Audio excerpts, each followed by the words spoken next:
Have all day long right here on Evening Words with Nick Taliaferro. How you doing, everybody?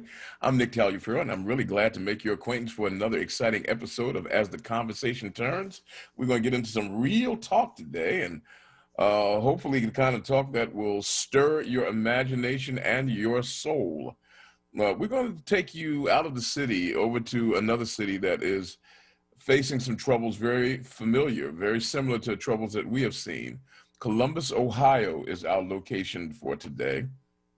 We're going to visit that city because over the weekend, it is my understanding, and I don't know how I missed this story, and there are others who missed the story as well, but over the weekend, a young man at the age of 23 by the name of Casey Goodson was shot by a marshal working in tandem was shot by a sheriff working in tandem with the U.S. Marshals in Columbus, Ohio, as he was trying to go in the door of his home. Now, this story is, I want to say mysterious, but it isn't, because it's too in keeping with stories that we've seen all throughout this country over the last year and the hundreds of years before, but we've been paying closer attention to them. So that's why I'm kind of shocked that it has escaped the attention of so many. This young man, 23 years of age, it is reported by members of his family and others that he had gone to a store and that he was coming back in the house with a sandwich from Subway and some other food items so that he might eat. 23 years of age. He had his key in the door. He was shot in the back by a member of the sheriff's department who was working in connection with the U.S. Marshals. Now, my understanding, coming from the other side, from the law enforcement side, is that the U.S. Marshals were looking for certain dangerous individuals. He was not one of them. He was not on their list. They were not looking for him. The loose language that I heard recently was that supposedly this sheriff saw him waving a gun. I don't know if that's true or not. There's no way that I can know if that's true. What I do know is that this young man had a license to carry a gun. I don't know if he was waving one or not. My understanding is that when he got to his home and got out of the car, there was some type of confrontation. I don't know if that's true or not. But what I do know is true is that somehow or another, he was going in the door of his home with his key in the door, and for some reason or another, this sheriff, working under the auspices of the U.S. Marshals, decided to shoot this young man in the back, killing him in his own home. His name is Casey Goodson, and we're going to follow this story. We'll be heading over to Columbus, Ohio, to speak with two of the most active activists in the city or at street level in Columbus, Ohio. Ephraim Laidley and Sean Stevenson operate a 501c3 called Elements of Change. They rehab houses. They have a boxing gym for young people to keep them out of trouble. And they also run an initiative called End the Violence in Columbus, Ohio. Sean Stevenson is the truth over there. He has been in it, been through it, knows how it works, and knows how to get people out of it. Ephraim Laidley is a young man who understands how to operate things, understands how the streets work, and more importantly, understands how to leverage positive resources to apply them to the streets so that you can help people to make change. Again, their 501c3 is called Elements of Change. We'll be speaking with them about the shooting of Casey Goodson a little bit later on in the program, right around the 6 o'clock hour. And trust me, you do not want to miss that. Another young man, another young black body lies dead at the hands of a law enforcement official who is saying somehow or another that he was justified in shooting a man in the back who was entering his own home, carrying a loaded sandwich. We'll find out more about that a little bit later on in the program. Now, I did have another guest for you. I have to find out whether or not that guest is still on the list, because it is my understanding that there may have been some scheduling snafus. I'll keep that one under my hat for a moment or two. But before we get to that, at 5 o'clock today, we want to speak with someone whose voice you've heard on these airwaves more than once, and you know him as the leader of Philadelphia City Council, the City Council President, the Honorable Darrell Clark, who is the 5th Councilmanic District Representative, and he's going to be speaking to us about a world-changing initiative called the Neighborhood Preservation Initiative. Now, let me just give you the details of this world-changing initiative, of this program, this project. The Neighborhood Preservation Initiative is designed to issue $400 million in bonds so that we can have a $500 treasury, pot of funds to use to invest in neighborhoods. Now, here's the idea. Typically, what happens in a neighborhood is that people will let it run. I mean, this is science when it comes to turning a neighborhood into a ghetto.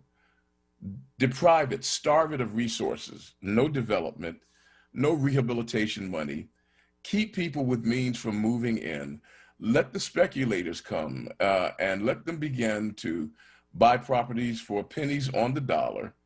A little bit of time will pass, the neighborhood will go down to nothing, and after full desuetude has swept the neighborhood, you begin to redevelop it and you sell it to people who want to move back into town. And that is what is happening in many neighborhoods, many communities throughout this country. We call it gentrification. Whatever name you want to use, it happens all the time. And the real problem is because resources have been denied these communities so that they cannot improve themselves from the inside out. It's always from the outside in. Speculators come in, living in New York, living in Florida, living somewhere else, and they put in a few $1 million that they can afford to let sit for 5 or 10 years. And then when the neighborhood begins to turn, they make a killing. Well, the Neighborhood Preservation Initiative, note the word preservation, is designed so that funds and resources will be allocated to people while they live in their communities that will allow them to rehabilitate their houses, that will allow them to make capital improvements, that will allow for the building of new living spaces that are beautiful homes, but designed for people with more modest incomes to inhabit, that will give jobs to the people who will do the rebuilding. This is an interesting and progressive idea. We'll be speaking with Council President Darrell Clark at 5 o'clock to find out exactly how this initiative will work, how it may benefit you, whether or not it is something that you can avail yourself of and perhaps get funds to rehabilitate your house, or maybe even build a home in a neighborhood that many people would like to say is fading. Because remember, neighborhoods that fade today are the hot new properties for young, upwardly mobile people tomorrow. So we'll be speaking with Councilman Clark on that in the 5 o'clock hour. I'm telling you, it's going to be quite a day here today. And if I were you, I wouldn't plan to miss any of it. Here's the big story.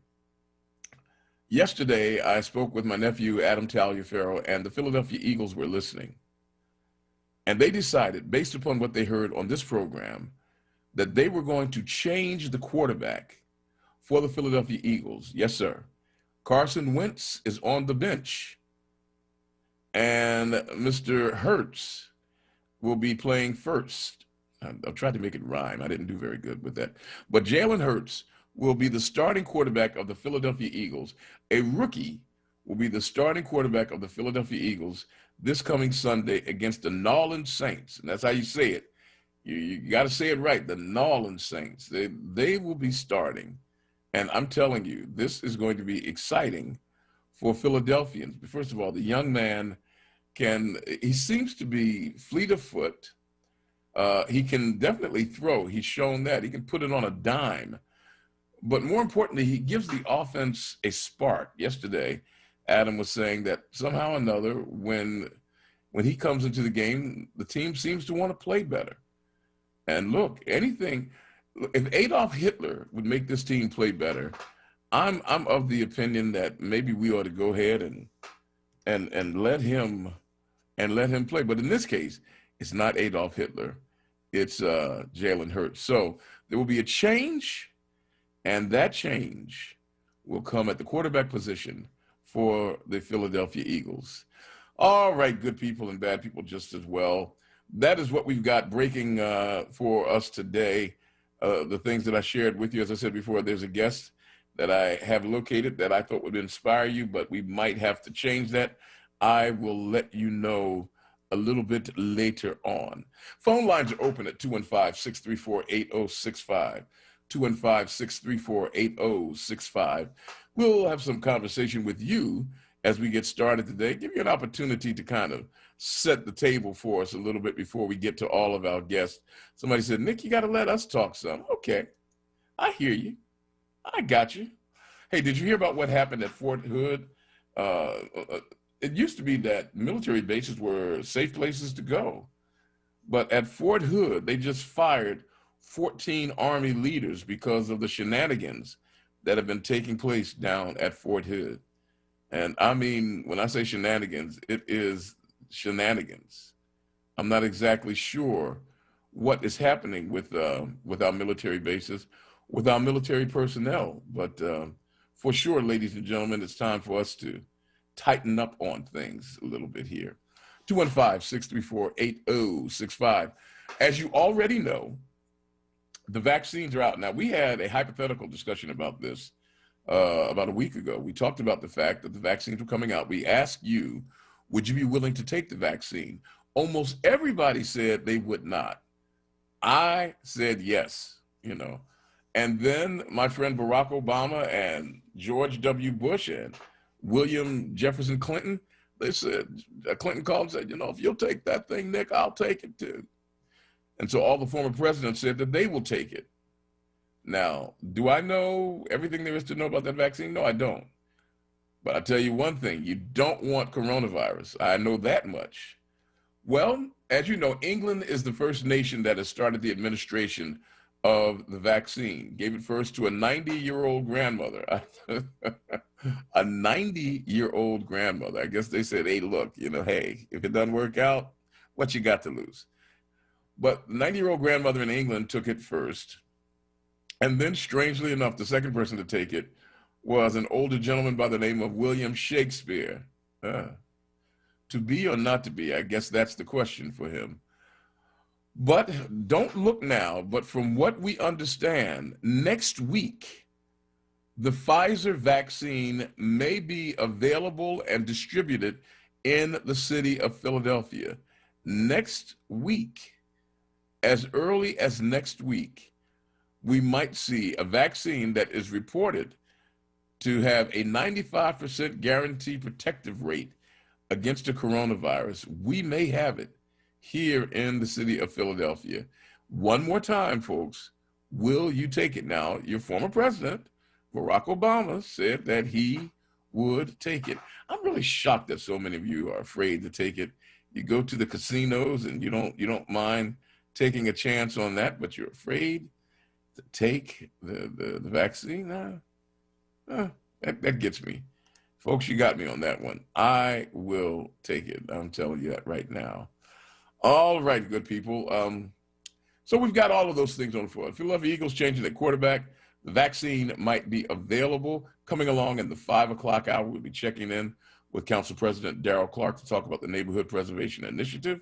Coming along at 6 o'clock, we will go to Columbus, Ohio, and take you to that city that is about to be set on high boil if they don't come up with the right decisions about this police officer who shot this young man in the back as he was entering his home, killing him in his own home. We'll be taking a look at all of those stories. And until that time, we give you an opportunity to speak about what's on your heart, what's on your mind, what's in your head. You know, one of the books that I'm going to be looking at real soon is a book that's called Dirty Money that talks about how much money is spent, how much money gets not spent, but how much money is lost to what we would commonly call white-collar crime, what we would commonly call white-collar crime. Now, as you know, people vigorously prosecute individuals who rob, you know, corner stores, knock over gas stations and liquor stores, because they say we can't afford to have people stealing because of the hit that it has on the community. But check this out, ladies and gentlemen. Do you realize that when you add up all the money that's stolen from burglary and larceny and robbing people and breaking into stores and all that, it adds up to about $16 billion every year. About $16 billion are lost due to people breaking and entering, stealing, robbing, shaking down people and stuff like that. But when you start talking about white collar crime, the crime that's committed by lawyers and the crime that's committed by executives and insider traders like Michael Milken and Eddie DeBartolo Jr., when you start talking about these crimes committed by people wearing, $1,200 suits, the hit on the economy is between $300 and $800 billion. Between $300 and $800 billion. So I've got to tell you, as far as I'm concerned, we can't afford to be letting these people walk the streets while we're putting Pookie and Ray Ray in jail because they stole $250 out of the till at a gas station. All right, Don in West Philadelphia, what say you on this fine issue on this fine day? Yeah, I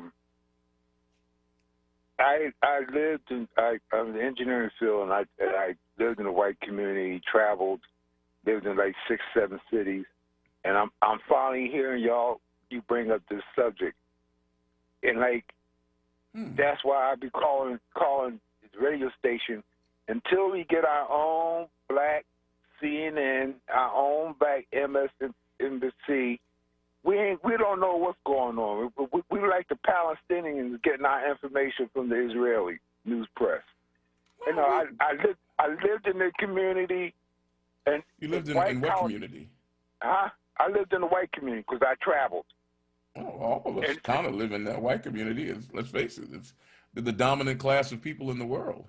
In our nation, rather, in our nation. Yeah, and by me traveling to different cities and for my job and living in the community, the drug issue they had in their community been going on for 20, 30 years. They finally had to go public to get federal help. But see, like I said, the Daily News, the Inquirer, ABC, NBC, they ain't gonna tell you what's going on in their community, man. And I be pressing that we need to get our own national news agency to find out what's going on. Hey, white folks, I'm on the job working up in Montgomery County. Hey, they getting their medical marijuana card, smoking more marijuana than we do. And we think we don't want smoking marijuana. And I'm listening to you talk right now, man. It's until we get our own information system. But, yeah, Don, you said that. I don't think anybody would disagree. But there are tons of black news outlets out there. Not nearly as plentiful as we might want them to be, but starting locally with the Tribune, moving upward to the different black news outlets that we frequent quite often here at WURD. And then, you have quite a number. The word just reached me. I believe that the new president of, is it CSNBC or MSNBC? MSNBC, right. Hamptonian. Say that again? I believe she's also a Hamptonian. Is she a Hamptonian, really? Well, we won't hold that against her. She's all up against, in fact, that yes. Yeah.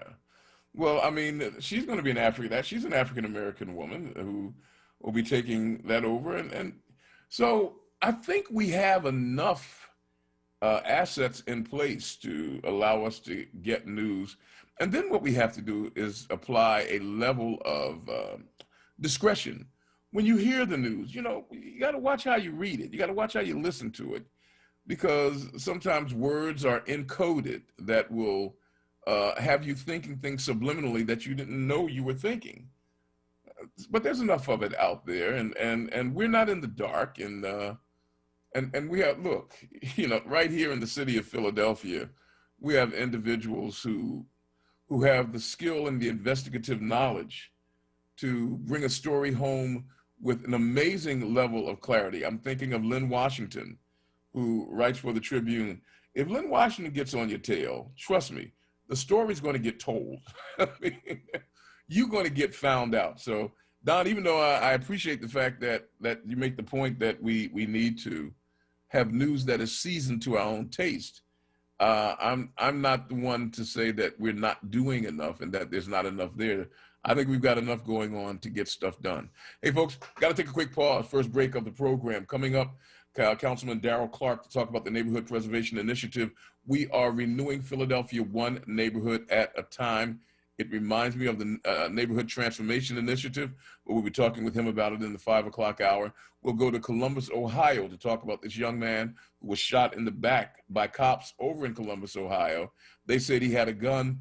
Everybody else said he had a sandwich. We'll find out whether or not the police officers there need to learn the difference between a hoagie roll and a roll of bullets. Stay with us, folks. You're listening to WURD, AM 900, 96.1 FM. This is Evening Words with Nick Taliaferro, and I'll be back after this. Hey, WURD family. Our friends at Amoroso's Baking Company are hiring right now. Amoroso's has been baking the delicious bread in our community for over 100 years, and they want you to join their team today. The old and the young love Amoroso's, and they are hiring right now. Check it out. They offer fair pay and provide health, dental, and prescription plans after 90 days employment. Call 856-754-0355 or visit amorososbaking.com for details. COVID-19 affected many things this year, including regular vaccinations. Vaccines are safe, effective, and protect against serious diseases. Make sure you and your family are up to date on all vaccinations. Together, we can keep each other safe and healthy. Let's stay protected together. Get vaccinated today. For more information, visit health.pa.gov. Paid for with Pennsylvania taxpayer dollars. Have you heard about City Council's plan to build more affordable housing, repair existing homes, create jobs, and support small business? The Neighborhood Preservation Initiative will invest $400 million in Philly communities. Read about it at www.phlcouncil.com/NPI. Seniors, does your doctor regularly reach out to check on you? Can you walk into your doctor's office and see them if you need to? Do you have your doctor's cell phone number and can you call them anytime, day or night? At Dedicated Senior Medical Center, their only specialty is caring for seniors. Dedicated makes it easy to get the primary care you deserve. Doctors spend more time with patients than the doctors you may be used to. They offer telehealth visits, help you get your medications, and even make sure you get to your appointments. If your doctor isn't treating you like family, it's time to say yes to Dedicated Senior Medical Center. Call Dedicated Senior Medical Center today to schedule a visit and find out what you're missing. Call 267-443-1900. That's 267-443-1900. Appointments are available now.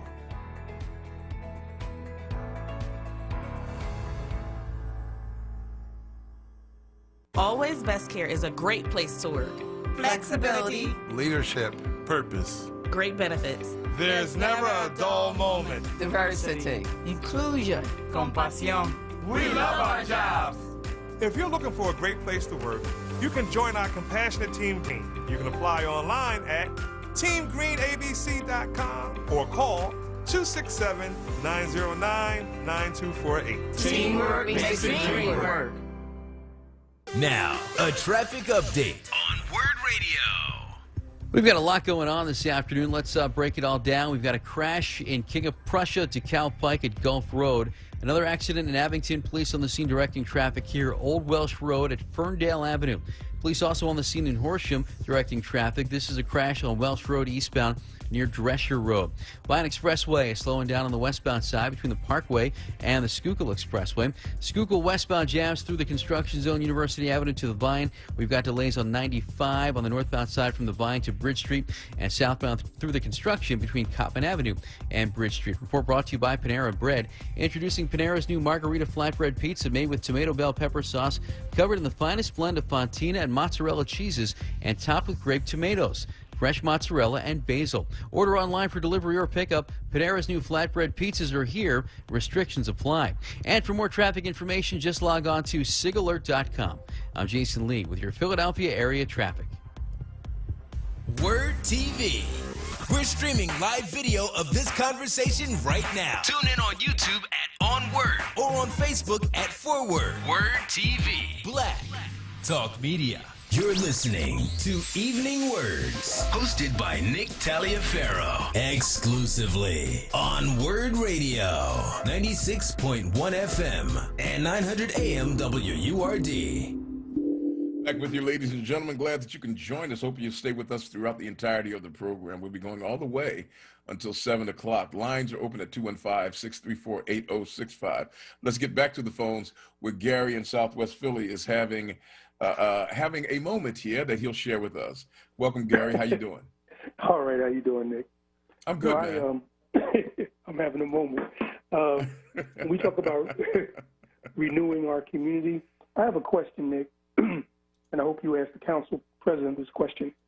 Sure. Why is it that our communities have been allowed, I'm talking about the black community, why has it been allowed to deteriorate and money hasn't been pumped in like a long time ago to uplift our community and our people? We have the 10-year tax abatement, and we know our communities are being gentrified, and it's basically not our people who are getting those big tax breaks and moving in, having condos and all that.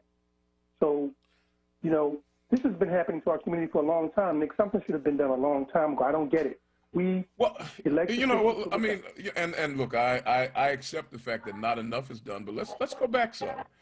In 2000, the Neighborhood Transformation Initiative was launched, and that absolutely evolved some communities forward. I remember being chased from 16th and Cybert Street because that was a gang there. 16th and Cybert Street was a gang. The DeMarcos were over there. You know, look, I didn't want to be caught dead in that community because I would have been caught dead. But now, that same neighborhood, those neighborhoods have been totally revitalized. Neighborhood Transformation Initiative, Graduate Hospital area, the Fairmount Museum area. Mainly in that area, Nick. Well, now the thing is I got you. I hear you. I hear you. You know, and the problem becomes, the real issue is a lack of capital and who has the capital to give. In a free market society, the government doesn't just give away money. The capital comes through other sources. And we have already found out that banks and some of these lending institutions were prejudiced against black people, in particular, people of color in general. And you're right. I think we've got to be more careful. We talked about this yesterday, how we have to be more careful in allowing for housing and for making sure that there's mixed rate housing when we build, so that every house on the block that gets built is not $500,000. You have to have some housing that's more affordable for others. Nick, in reality, it's not affordable to our people. Okay, and even when we talk about crime, okay, yes, I want the police to patrol our neighborhoods and keep the crime out, even when the people look like me. I don't care what they look like. But unfortunately, that's not what's happening. They kind of like occupy our community. They know what's going on, and then nothing is really done. So Gary steps out, and I call the district and tell him, hey, there's some activity going on over here. All of a sudden, Gary ends up, his car is missing, or his house is on fire. People are not just sitting back, not concerned, Nick. People are fearful for their lives. You know what I'm saying? And I see it, you know, I go through certain communities. I grew up in Mansfield, down the way, down the bottom, as they call it. Yeah. And I grew up in that gang where, you know, Nick, you and I are Dobbins alumni from way back. So we've seen this, man. And it's like, I don't think anything has really been done to prevent these situations from occurring in our community. But then they turn the switch, and all of a sudden we're gentrified. If you go to the Planning Commission, Philly 2035 now, and you see all the plans they have for Philadelphia, let's see how much our communities are. Well, you know, the problem when you say our communities, I guess, and Gary, I'm not going to argue the point that you make that black people get left out of the rising tide all too often. But when, you know, and I thank you for making that point completely. But when you say our community, the problem becomes it's our community, then it gets gentrified upward, and then other people move into the community and we're displaced. So that now We're living in Montgomery County, and people who once ran out of the neighborhood afraid of us, they're living in North Philadelphia. You know, but hang in there.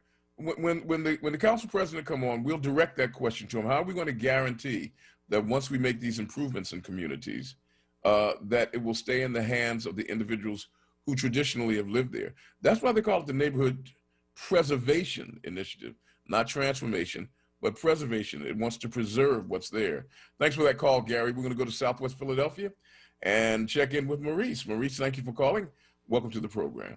Well, you're talking to Gary's brother right now, because I'm on the same information that he's on. Nick, please stop defending these people, because we're sick of who am I defending? You are, because that explanation you gave made no sense. We all know the plans are not 20 years. Tell me what explanation did I make that made no sense? Let me give you an answer to that. If you use up all my toilet paper, and then I complain to you, I need more toilet paper, and you tell me, well, hey, ain't nothing I can do about it. That's exactly what Mayor Clark is coming on. I mean, Councilman Clark is getting ready to come on there with. Well, let's save the speculation, because in 15 minutes, in 20 minutes he'll be on.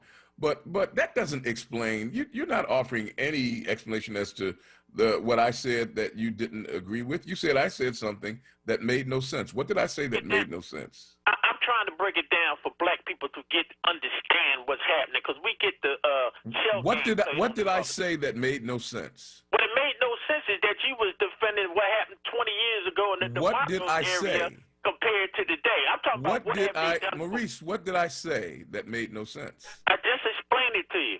You didn't. 20 years ago. No, you did not. You didn't explain jack. You tell me what I said that made no sense. You gonna let me explain? I keep asking you, and you keep going on around John Brown's barn. You keep interrupting me. That's what you keep doing. Okay, then tell me what I said. When you talked about the DeMarcos 20 years ago, what that got to do with now? We talking about now. Are you trying to say that that's what I said that you disagree with? Look, can I get to the point? Because we're just going in a circular conversation, not doing either one of those. We ain't going in nothing. Hold on. No, let's put it like this. You made a statement. You called the host of the show and said what you said made no sense.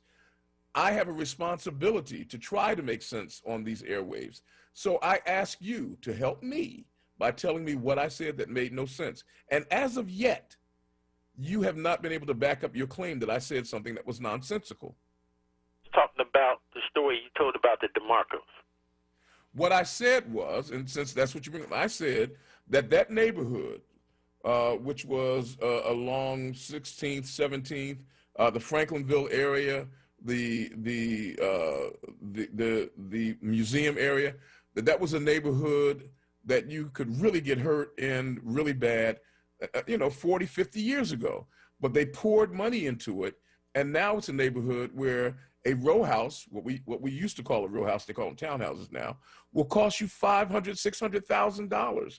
That's what I said. That didn't make sense to you?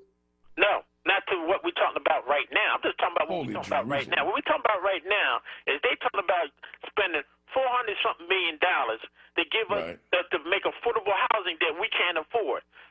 City council thinks affordable housing is $240,000. You can't make that if you did make $15 an hour. I don't know if you were listening to me. I don't know if you were listening to me when I said, and in a few moments, and Maurice, I will challenge you now to hold on and to listen to the council president, because I don't know if you heard me. What I said a few moments ago was that the Neighborhood Preservation Initiative was an intention on the part of council to renovate communities from the inside out, not simply to build a house next door to you that you couldn't afford, but to get money to you so that you could rehabilitate the house that you were in. Now, this isn't my program. I'm not defending anything. I am putting forward what the intentions of the program are. So hold on, keep your powder dry a little bit here and see what the council president has to say. I mean, folks, we got to do better than this. We can't continue to raise the red flag of warfare when somebody is about to announce something before we've even heard it. At some point, we have to be willing to come to the table and offer ourselves synergistically and saying, okay, what you got there? The Neighborhood Transformation Initiative changed neighborhoods. Now, the unfortunate thing, when it changed neighborhoods, some people were priced out of the neighborhoods. I believe that the Neighborhood Preservation Initiative is going to try to change the neighborhood with the people in the neighborhood being preserved. I believe that's what that word preservation is all about. Why don't we take another quick call before I take my next break?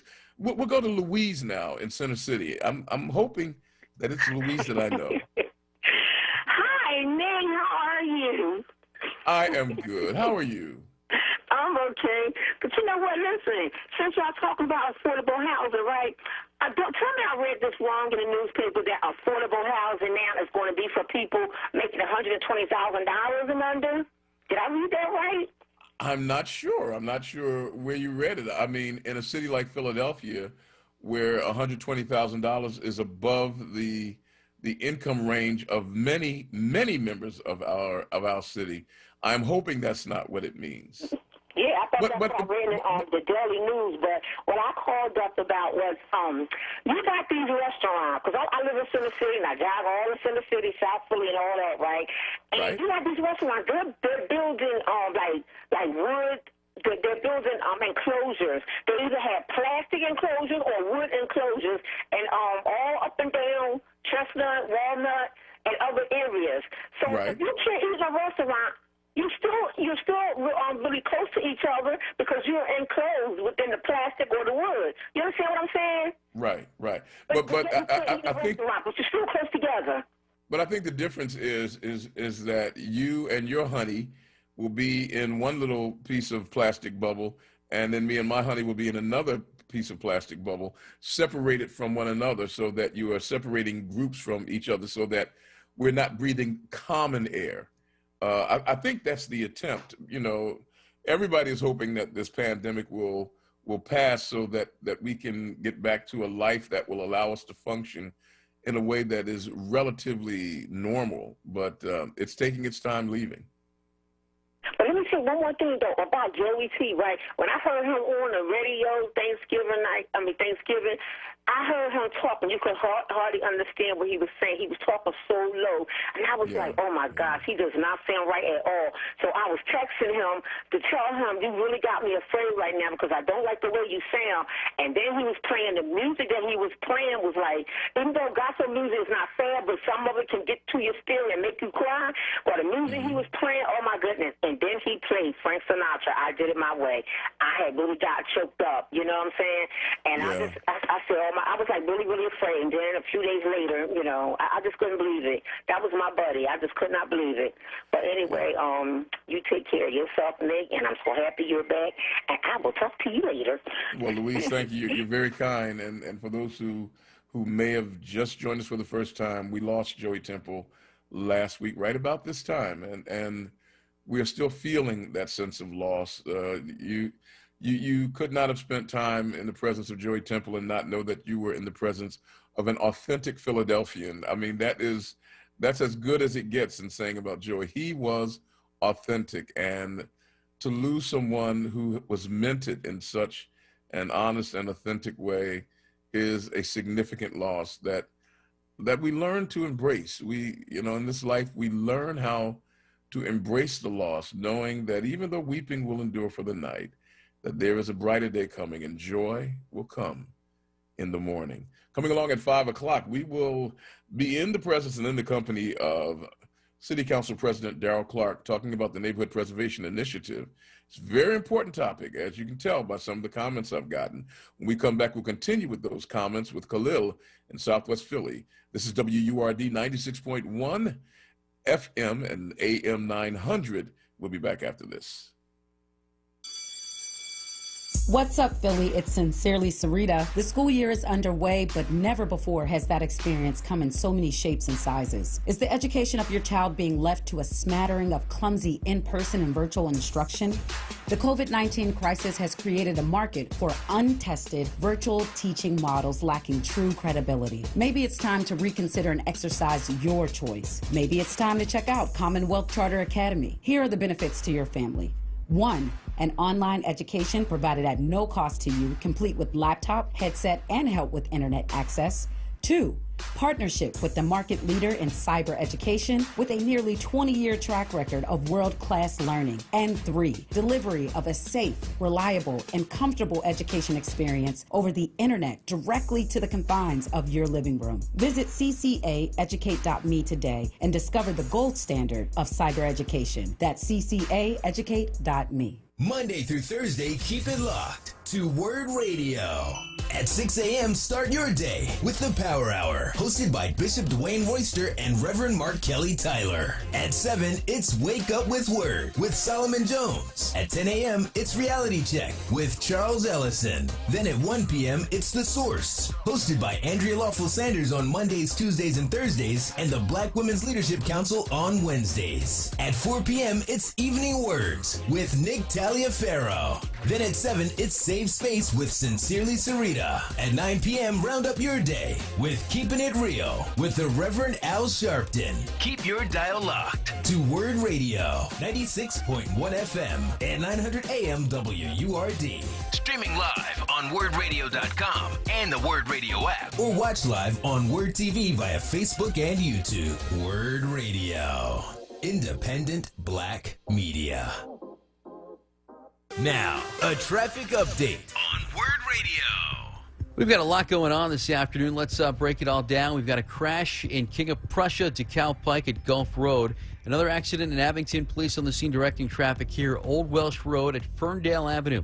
Police also on the scene in Horsham directing traffic. This is a crash on Welsh Road eastbound near Drescher Road.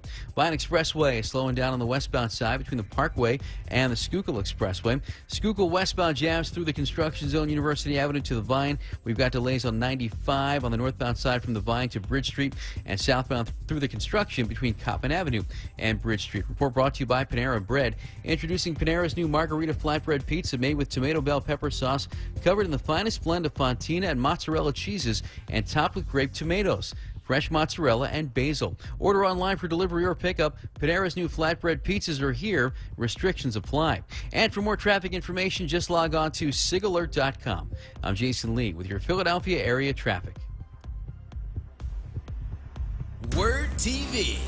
We're streaming live video of this conversation right now. Tune in on YouTube at onWURD or on Facebook at ForWord. WURD TV. Black Talk Media.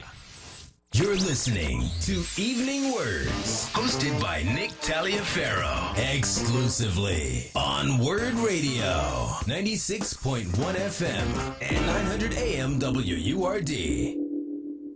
And we're back with you, ladies and gentlemen. It's now 14 minutes away from the hour of 5 o'clock. 5 o'clock brings us City Council President Darrell Clark to talk about the Neighborhood Preservation Initiative, and we've already got a little bit warmed up over it. Want to remind everybody during this holiday season that you might want to think about buying black. I mean, there's nothing like supporting those smaller, closer to home institutions, and we've got you covered. WURD Radio is proud to present our virtual holiday marketplace online. I've already done it. I'm telling you, they got great stuff there. You can support local small black-owned businesses through the marketplace and purchase your holiday gifts today. Go to wordradio.com marketplace or wordworks.com/marketplace. That's wordradio.com marketplace or wordworks.com marketplace. Get yourself a gift that's one of a kind, that's unique, handcrafted, coming from the heart. It'll go directly to the heart. Shop local this holiday season. All right, folks, we're going to get right back to the phone lines. I want to make sure that we catch up with everybody who wants to comment on this. I believe Khalil in Southwest Philly, you've been waiting. I appreciate your patience, and welcome to the show. How are you, Nick? I'm well, sir. Pleasure to speak with you.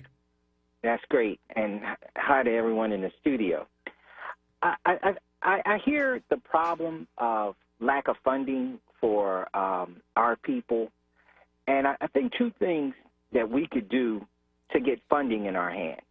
One of the first things that we have to do is establish a public bank. The city of Philadelphia could establish a public bank and put its own reserves in its own bank. And that's true. With fractional reserve banking, for every dollar that you have on accounts, you can lend 10. And that increases the lending capacity, and we can extend credit to more Philadelphia, particularly city workers, because you could take that money borrowed right out of their check. So that is very true. And the idea of a public bank was being bandied about not too long ago. I don't know enough about banking to understand what some of the hindrances were, but I remember that it was talked about a while ago. But continue, sir. We have to do that. And the second thing that African Americans can do right now, a lot of churches have credit unions, and some of those credit unions are defunct now. One of the people that we, in our history, that we forget about is Reverend Gallup from Trinity Baptist. This guy was such a visionary. He owns a square block in South Philly, I think around 17th or 18th in Bainbridge, or around Fitzward, I believe. And that's a very expensive area. But he built those homes in the 70s. But he had a credit union. And so many people back in the late 60s and early 70s, black people, bought their homes through credit unions. And I think that the churches need to come together and merge those credit unions, work with the National Credit Union Association to see if they can merge those credit unions and pull those resources together, and then start investing in business loans. And one of the things African Americans have to start looking at cooperative business, so that way we can pull our resources together. The big boss won't help you when you're in the lower class. You have to understand class struggle. And one of the things that C.L.R. James said, that you always going to have exploitation when you have decision makers on one side of the barricade, and on the other side you have the people who actually do the labor. So we have to merge those together where the workers actually own those businesses. So and you can do that with credit unions. You know, the credit union idea is a great idea. And you make a good point about churches and credit unions. When you consider what Khalil says, and I'm not exactly sure how to make it happen, but when you consider how much money goes through the hands of our religious institutions, churches, and the amazing lifting power that churches have. I mean, a regular, a moderate-sized church of 500 members will typically be in the neighborhood of $1 million, $1.5 million, and that's just cash going through their hands. You can leverage that. And so, listen, Khalil, I hear you. I don't know enough about finance, but I had an hour-plus conversation with a gentleman who is with one of America's largest brokerage and investment firms, and he was talking exactly about what you're talking about, how to manage, generate, and control wealth in our community. So I'll follow it. I'll put my shoulder to that wheel. Just don't ask me to lead out, because if you got me leading out on your money, bad things might happen, because I am just not a businessman. Thanks for that call, Khalil. We close out now with our final call before we get to our city council president, with Ron in Mount Airy. Ron, thank you for calling and welcome to the program. Well, thank you, Nick, and welcome back. We're glad to hear your voice again. Good to be back, man. I wanted to just ask if you would ask the Gerald Clark about the sourcing strategies for this $400 million project. I'm writing it down now. I know that they're going to be issuing bonds for it, but I'll ask him. Does that answer your question, or who the is there a deeper question? Who the money is going to be spent with? See, say that again. We need to talk about who's going to get the money, who's going to get the work. We need to start talking about how we are going to have contractors. What is the whole issue going to be with unions with this deal? I wish, Ron, that you could see on the notes that I have. That was my first question, and that is, You know, in a city like ours where unions cover, I mean, we're a union city, we have to face it, but unions very often leave black workers behind, and we know that's a fact. And so that is one of my first questions. You're making me feel like I might be smarter because this is not my area of expertise, but that is a question that we plan to put before them. Great, great. Because, I mean, it's really important when you start talking about that kind of money that you are able to talk about who is going to get the money. Yeah, and it's not enough just to have the money. Who gets it, who uses it, and who benefits from it. That's precisely the case. So let's just keep that on the front burner. If I don't ask that question, be sure to call back and say, Nick, you said you're going to ask it. Trust me, that'll be one of the first questions. Okay, thanks so much. Thanks, man, for that. All right. I think we've got enough time to squeeze B in South Philadelphia. B, I said that the round was the last one, but I mistook. So you're our final caller for this hour. Welcome to the program. Hi, Nick. How are you? I'm fine, B. How are you doing? Listen, the last time I heard you, you weren't doing too good, and I'm glad to hear that you're back. And, and that you're you and me taking care of both. yourself, and you're taking in vitamins and all that old good stuff. Oh, okay. Yeah, let's go with that. I'm taking vitamins and all that good stuff. So I'm calling for the vaccine. And no, I wouldn't take it. I don't care what president is in it right now. No. Have you read what's in it? From what I understand, it's M&M's, Oreo cookies, and vitamin A.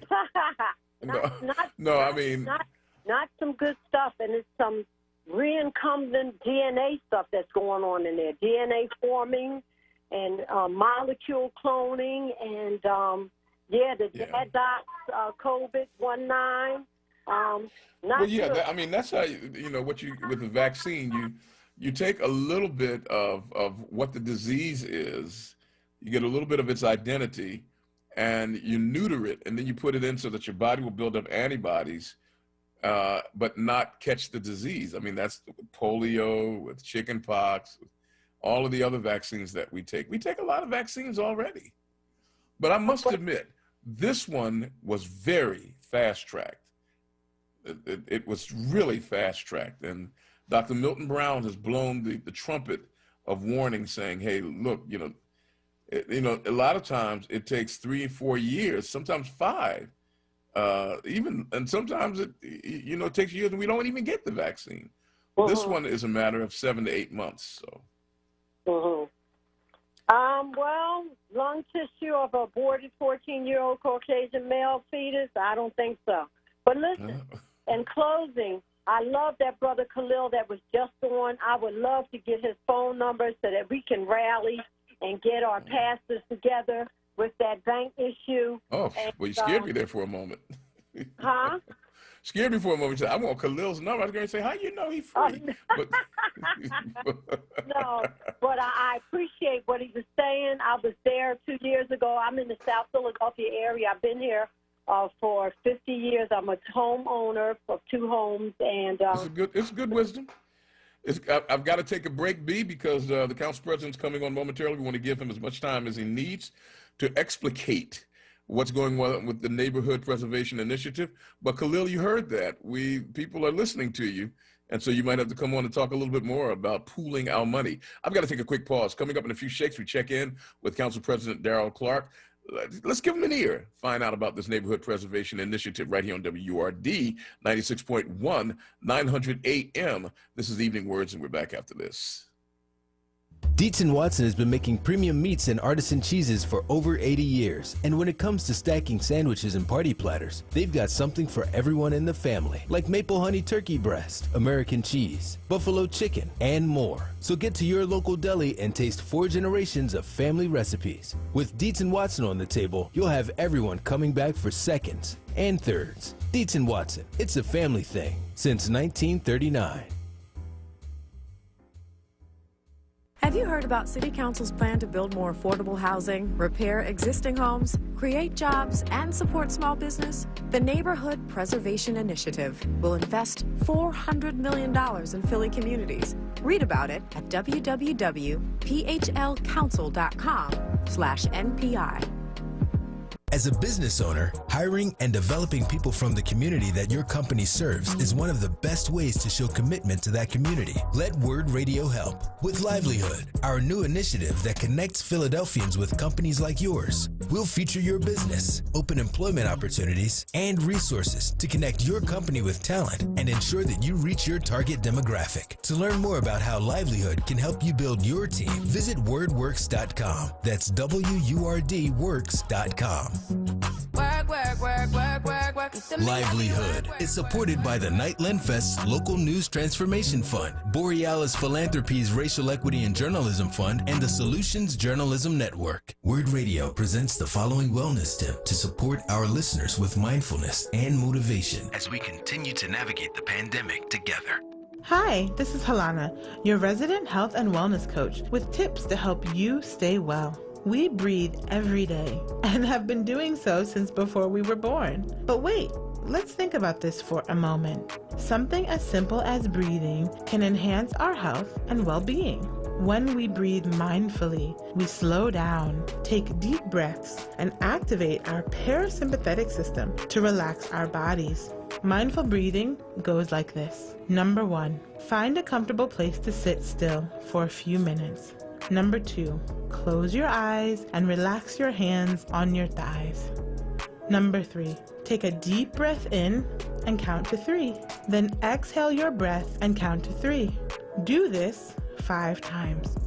We sometimes think mindful breathing has to be an intense experience, yet even just a few minutes a day can make a big difference. Go ahead and try it today. Stay well with WURD. Happy living. Stay well with WURD. Connect with us at wordradio.com. Lifting every voice till earth and heaven ring. This is WURD Radio, 96.1 FM and 900 AM WURD Philadelphia. Black Talk Media. WURD TV. We're streaming live video of this conversation right now. Tune in on YouTube at onWURD or on Facebook at ForWord. WURD TV. Black Talk Media. You're listening to Evening Words, hosted by Nick Taliaferro, exclusively on WURD Radio, 96.1 FM and 900 AM WURD. It's a minute and a half after the hour of 5 o'clock. We want to get right into this conversation. One of the most important initiatives that I have seen in a while is the Neighborhood Preservation Initiative. And here to help us understand more about how this plan, this initiative, will work is the president of City Council representing the 5th Councilmanic District. Please make welcome Councilman Darrell Clark. Mr. President, thank you for joining us and welcome to WURD. Thank you so much, Nick. Thank you. It's a pleasure to talk to you about it. Very, very important, hopefully unprecedented level of commitment to neighborhoods across the city of Philadelphia. You know, as we talked about this, I want you to know the buzz has already gotten out there. People, and you know, there will always be those who are suspicious, and I guess that's well earned. But what I'm seeing different about this and other forms of neighborhood development is that the idea behind the Neighborhood Preservation Initiative is to rebuild from the inside, to give people what they need so that they can participate in the renovation and rehabilitation of their communities. Am I reading that right? You're absolutely reading that right, Nick. One of the things that we must do is conclude the process to establish a fund, a $400 million borrowing, the unprecedented level of borrowing as it relates to investment in the city of Philadelphia. The aforementioned NTI that I know you had something to do with as you interacted with the street administration was around $300 million. That actually set the tables to some degree, stemmed the decline in terms of conditions in neighborhoods. But, you know, unfortunately, we weren't able to follow up with the subsequent administration. So we're kind of picking up where they left off. And the simple reality is, Nick, since that time, you've seen in a lot of neighborhoods that at that point were actually still choice neighborhoods where people chose to move to. But now we've seen a level of decline in some of those neighborhoods because of lack of investment. So while this is being couched as an affordable housing program, and yes, we will build a significant level of affordable houses, both rental and home ownership. But the reality is that you have to kind of plug the dike, Nick, because if we don't invest in these neighborhoods, the Ogans area, the Alneys, the Juniata Parks, the areas in South and West Philadelphia that are starting to decline aggressively. So this is a broad-based initiative. As you referenced about the participatory aspect of this, there will be a series of conversations working on plans. When we talk about, as an example, the investment, we'll be talking about, one, not only building homes, but making sure that individuals that live in current homes, because I always say, Nick, the most affordable house is the one you live in. So we can make sure that those individuals can take advantage of the basic systems repair program. And heretofore wasn't able to do that because they had challenges with their title. So we're putting money in there to fix the tangled titles, to make sure that your deeds are appropriate so you can apply for this money. We want to make sure that in the case that you would like to buy an existing home in a neighborhood in one of those aforementioned areas that are choice neighborhoods, but you just can't get that down payment. You can pay the monthly mortgage because it's around the same as you're paying for rent. We want to expand on the program that we initiated, Philly First, first-time home buyer, where we basically give you a grant as long as you stay in the house for 10 years to pay that down payment and closing costs to get you in that home, to establish wealth, because owning a home is probably the most significant investment that one may work. Who's going to build these homes, Nick?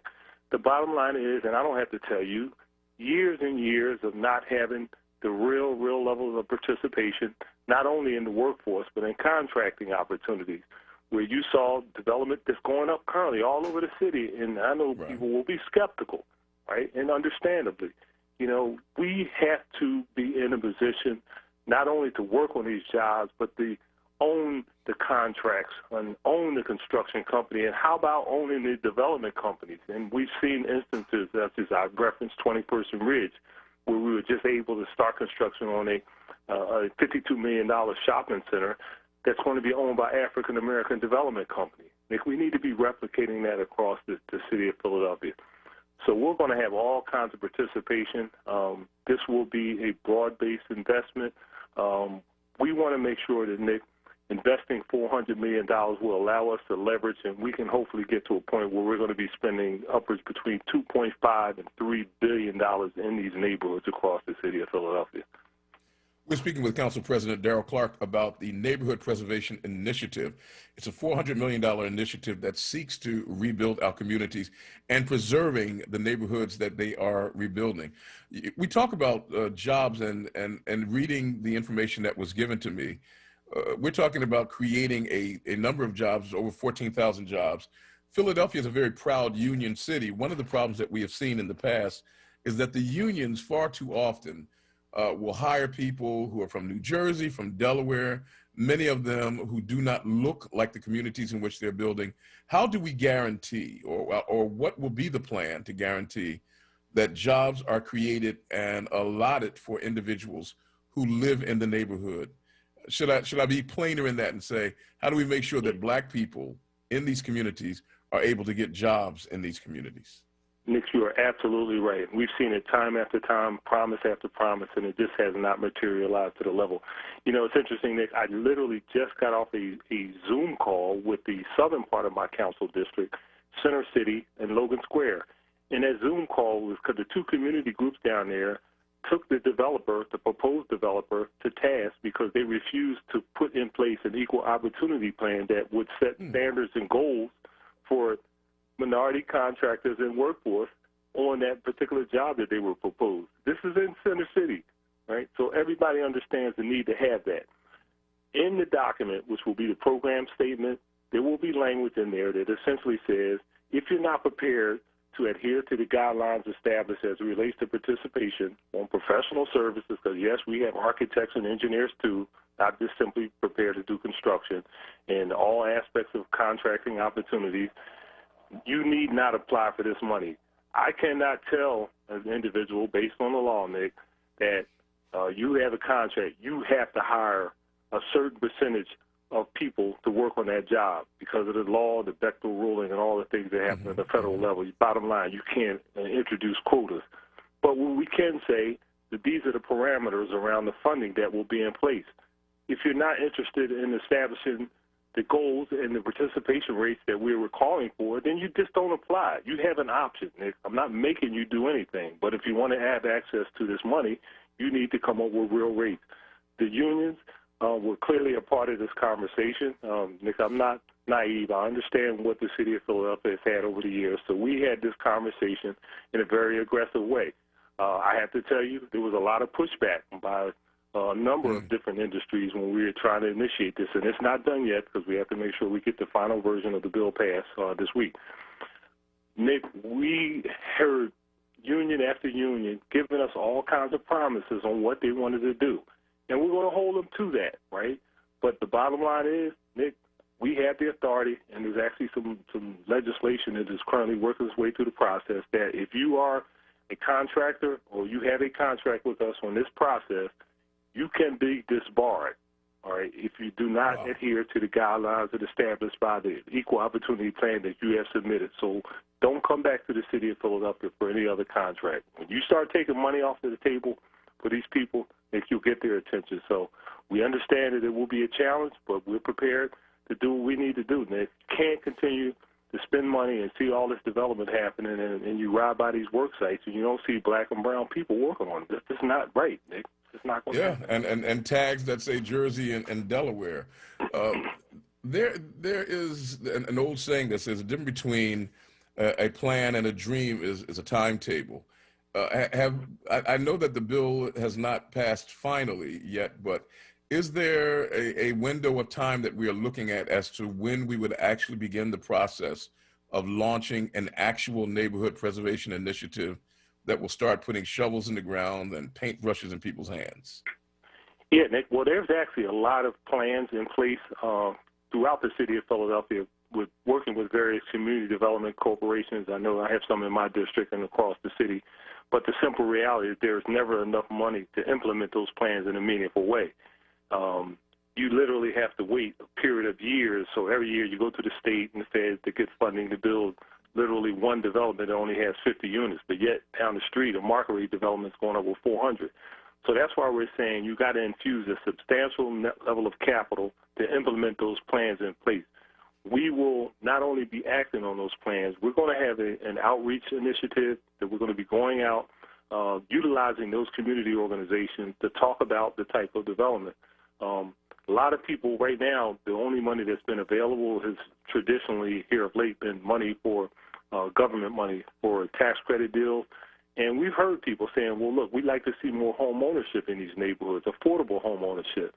This will give us that opportunity because of the type of money. It will be bond dollars that are not restricted as the federal government dollars are, that gives us the flexibility to initiate for-sale home ownership programs that people in neighborhoods can afford. That's the beauty of this, Nick, the flexibility associated with this type of money because it's not the traditional type of funding. Why don't we open the phone lines? I know that people were talking and asking questions before you came on. 215-634-8065. We'll devote this entire half hour to this time with the council president and then take our break at the end of it. We're talking about the Neighborhood Preservation Initiative. This is a plan to infuse capital and resources into our neighborhoods that will preserve the neighborhood while upgrading the same. I'm looking forward to it. And look, I remember watching the Neighborhood Transformation Initiative, and people said it could not work, and they kept saying it as it worked. I'm believing that the same thing will happen here. 215-634-8065. You know, I'm not getting any younger, and there are a lot of people who, along with me, near my age, are saying, let's see something happen really quick. Let's say that this passes on Thursday. Do you have to build an infrastructure? Will you have to build like a neighborhood preservation initiative corporation to oversee the operations of vetting those who apply for grants and loans and looking over contracts? Maybe a better way of asking it, what is the infrastructure that will manage this $400 million enterprise that will hope to leverage $2.5 billion in economic activity? Right. Yeah, so Nick, you remember when we did NTI, we hired a project manager. I believe it was Hillis. Yeah.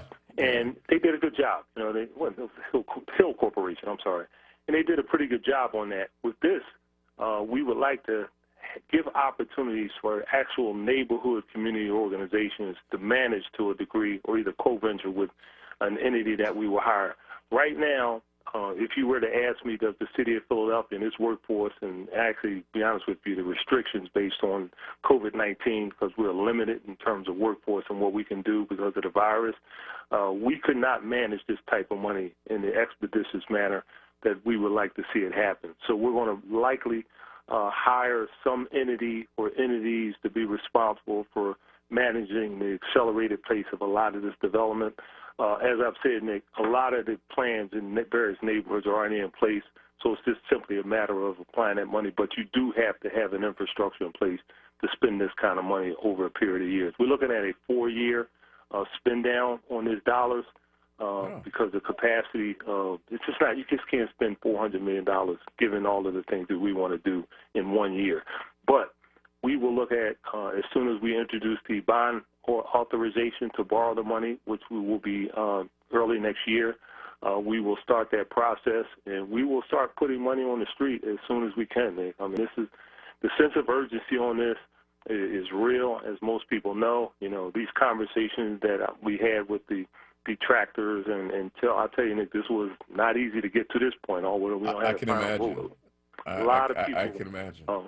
From the community and the industry, and I'm very disappointed because they've been doing quite well, Nick.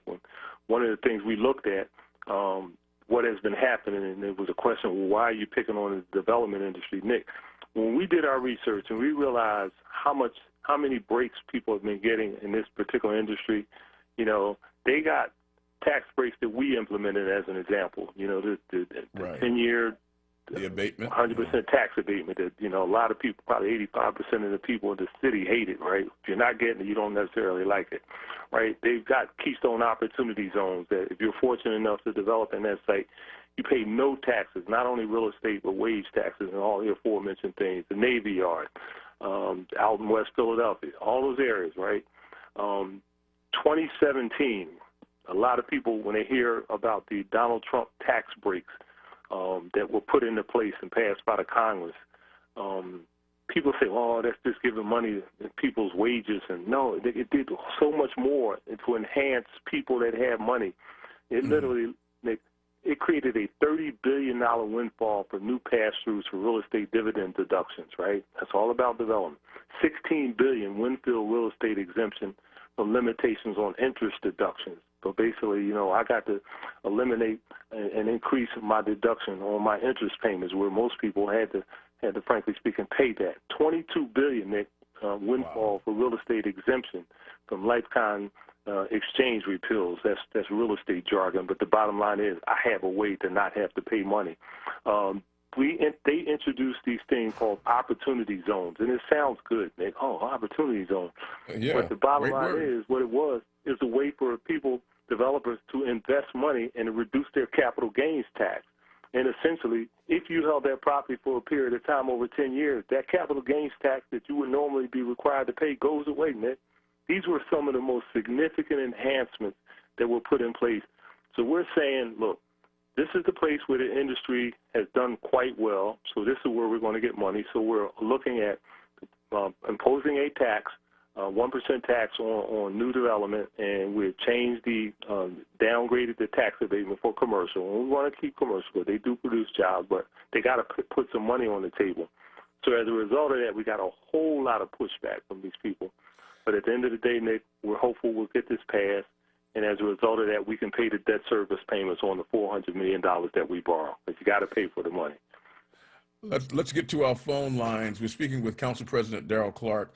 The Neighborhood Preservation Initiative comes before City Council this Thursday. It's before you right now. Cora in Northern Liberties, thank you for listening and welcome to the conversation. Thank you very much. Sure. Councilman Clark, I'm glad to hear that you're well. But I'm wondering why, good while you're stabilizing the neighborhood, that you are not considering putting a ceiling freezing the taxes for people 65 and older, regardless of income, we are the stabilizing forces of our community. And with all these things you're doing with development, we are still losing our homes. What are you going to do to help us? Freezing those taxes will help. Good question. No, it's a good question, and we've talked before about that issue, and I agree 1,000%. But there's this thing in the Pennsylvania Code called Tax Uniformity Clause that limits what we can do as it relates to freezing or changing the nature of tax implications on individuals. So basically, the Uniformity Clause says you can only change the uniformity if you get state enabling legislation. So the state did, years past, they gave us enabling legislation to put a tax freeze on real estate for senior citizens, right? But the challenge is, and I know this is what Cord references, is that there's an income guideline on that. So you can't make more than a certain level. I'll just say $20,000 for purposes of the conversation. If you make less than $25,000, you can take advantage of this real estate tax freeze. But there are so many people that make just above that, and they are by no means doing very well financially. But they established these guidelines and these limits. Those numbers probably need to be raised. It's been in place for a long, long time. They actually did raise them around 4 or 5 years, I think maybe 6 years ago, and actually State Senator Kitchen worked on that and got it raised. But it probably needs to go up more given the cost of things. So that's something that we'll hope to be able to work with our state partners to increase that level so we can put a tax freeze on senior citizens to make a little more money that's currently in place. There will continue to be challenges. I'm not going to sit here and tell you that this program will solve everybody's problem. But at the end of the day, Nick, you got to start somewhere. The mayor of the city of Atlanta, we've seen her on TV a whole lot here recently as a result of the pandemic.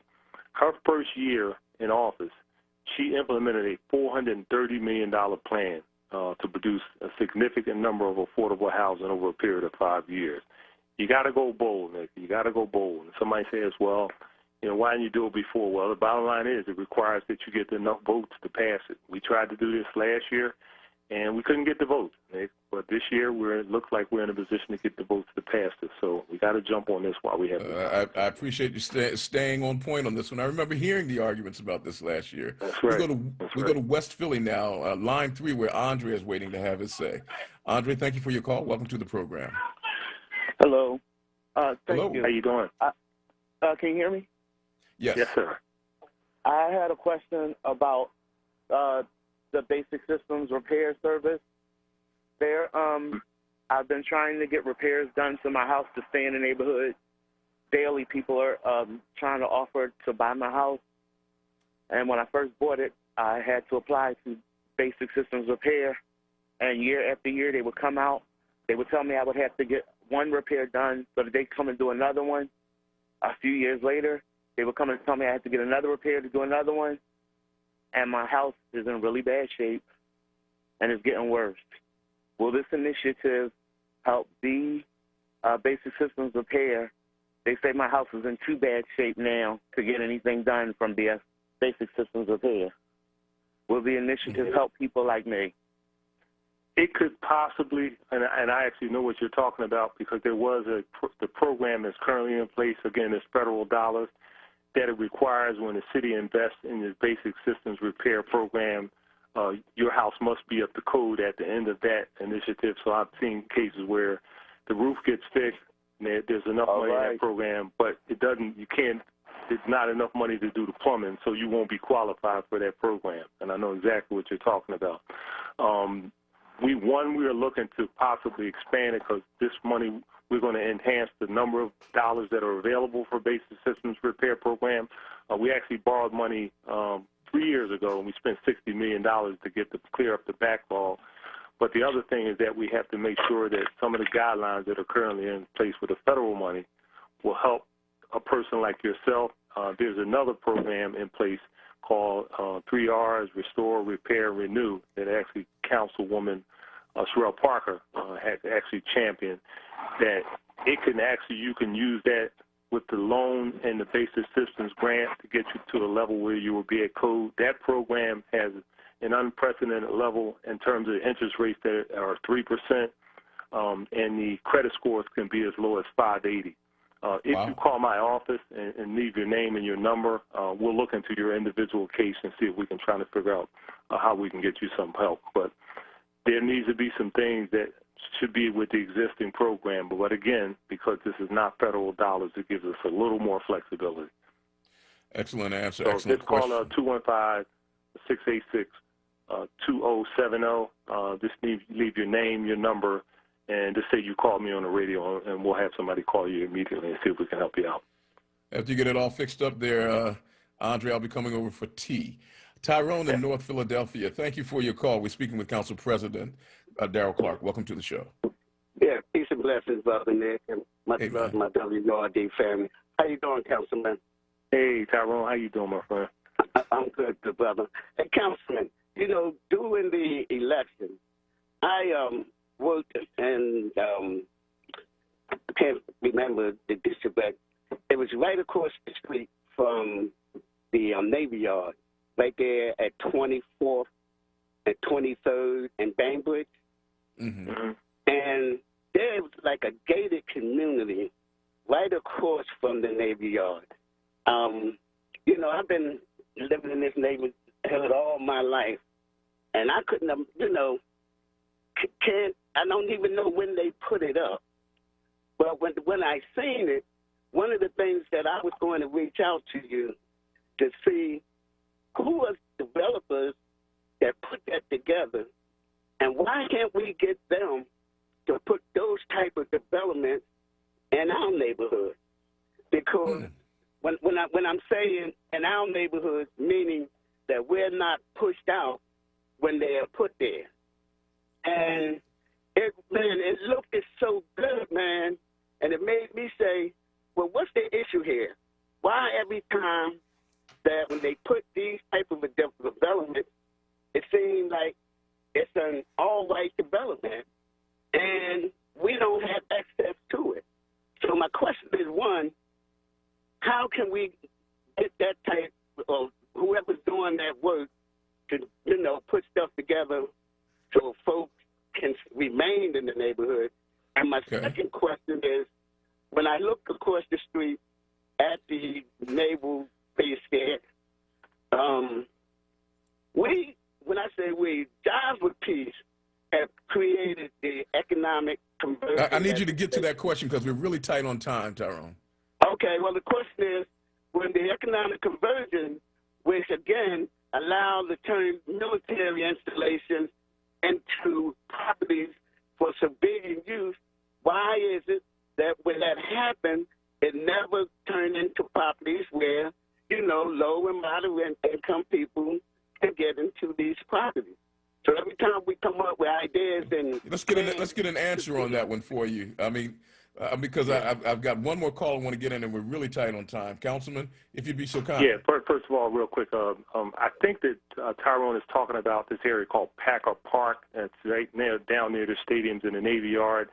It was a private development. I think the houses down there are actually selling for around $600,000. I don't necessarily call that affordable, so reluctant. But it's interesting, that neighborhood, that's actually the only place, that Warden Division is the only place that Barack Obama lost when he ran for president. So that kind of tells you about the makeup of that particular area. The military conversion issue is actually a good question. There is a developer called Michael's Development. They actually got contracts with the government, the federal government, to do conversions of military. I know they did a bunch of them in Denver and across the country.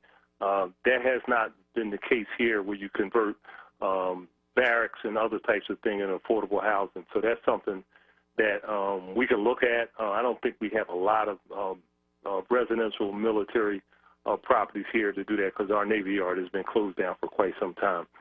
But the premise is, bottom line is, we need to build a significant number of units, but they got to be affordable. I mean, we can look at areas in the city of Philadelphia and open up the floodgates and ask developers to come in. But I got to tell you, Nick, you know, it will not be affordable unless you have some infusion of government subsidy, and it's just not going to happen. Let's get our final call for Council President Darrell Clarke. Sister Green in South Philadelphia. Welcome to the show. Hi, Mr. Clark. How are you? How you doing? I have a statement that I want to make, which is about affordable housing. The concern we have, and those of us who do zoning, we have a lot of developers coming through, and a lot of them do not want to do affordable housing. But the thing about it is that you have put in place what they call affordable housing bonus, where they're supposed to pay into the housing trust fund. And a lot of times at that point, that still leaves the project market rate and no affordable housing within the community. So why don't we make the changes and just have an inclusionary bill, which initially was proposed to you back in 2012, an inclusionary bill that would make the developers build affordable housing as part of their project. Okay. The other issue, the other suggestion we would like to make is why not have developers build to Section 8 qualification. This way, those on Section 8 pays up to, I think, $1,800 for a rental of a house and also for apartment. This way, we could have those lower income or moderate income people be a part of it too, instead of just waiting for this construction tax. And because we've seen how that has happened with the affordable housing bonus, it's not really trickling back into the community. So we would like to know why can't you have these two, Section 8, build a Section 8 qualifications, and also have an inclusionary bill where the developers just build instead of waiting around for to go through the city process, which takes 2 to 3 years sometimes. Well, actually, and I'm glad you referenced that. I did, in fact, introduce the original inclusionary housing bill back in, I think it was 2012. It might have been a little before that. Bottom line is I couldn't get 9 votes. And in city council, it's about 9 votes and 12 votes. So we weren't successful. Stay tuned on that. I know there are at least 2 council members that are currently working on an inclusionary housing bill where you do require that a certain percentage of the units in new housing be affordable. So that's likely to be a topic of discussion in the very near future. The Section 8 issue is an issue that, frankly, a developer of market rate or any type, if they want to accept a Section 8 voucher, they can do that, but that's a choice because it is a private entity. So you can't make them take a Section 8 certificate to be in a house. So that's a choice of a private developer. My preference, and just my personal preference, frankly speaking, is to build as much housing that either is owned by the local community organization or owned by the individual themselves, because I believe that real estate is our best way of building wealth in these neighborhoods, and as an individual building wealth, long-term wealth that can be passed on through generations. We've been speaking about the Neighborhood Preservation Initiative. It'll be before council this coming Thursday, if I'm correct, Council President, for its final vote, hopefully a vote that will allow it to pass? I'm hoping. Fingers crossed. I don't. I'm optimistic, but I want to make sure. We're crossing fingers and eyes and toes and anything else that we can. Council President Darrell Clark, I want to thank you so much for bringing this before the people. It is clear that people are very interested in it. I'm looking forward to the passage of it, but more importantly, I'm looking forward to neighborhoods being renovated, rehabbed, and with people in those neighborhoods being able to enjoy the benefit of the new beauty that's introduced. Thanks for all that you do. Thank you very much, Nick. Have a good day and be safe. You too, sir. Appreciate it.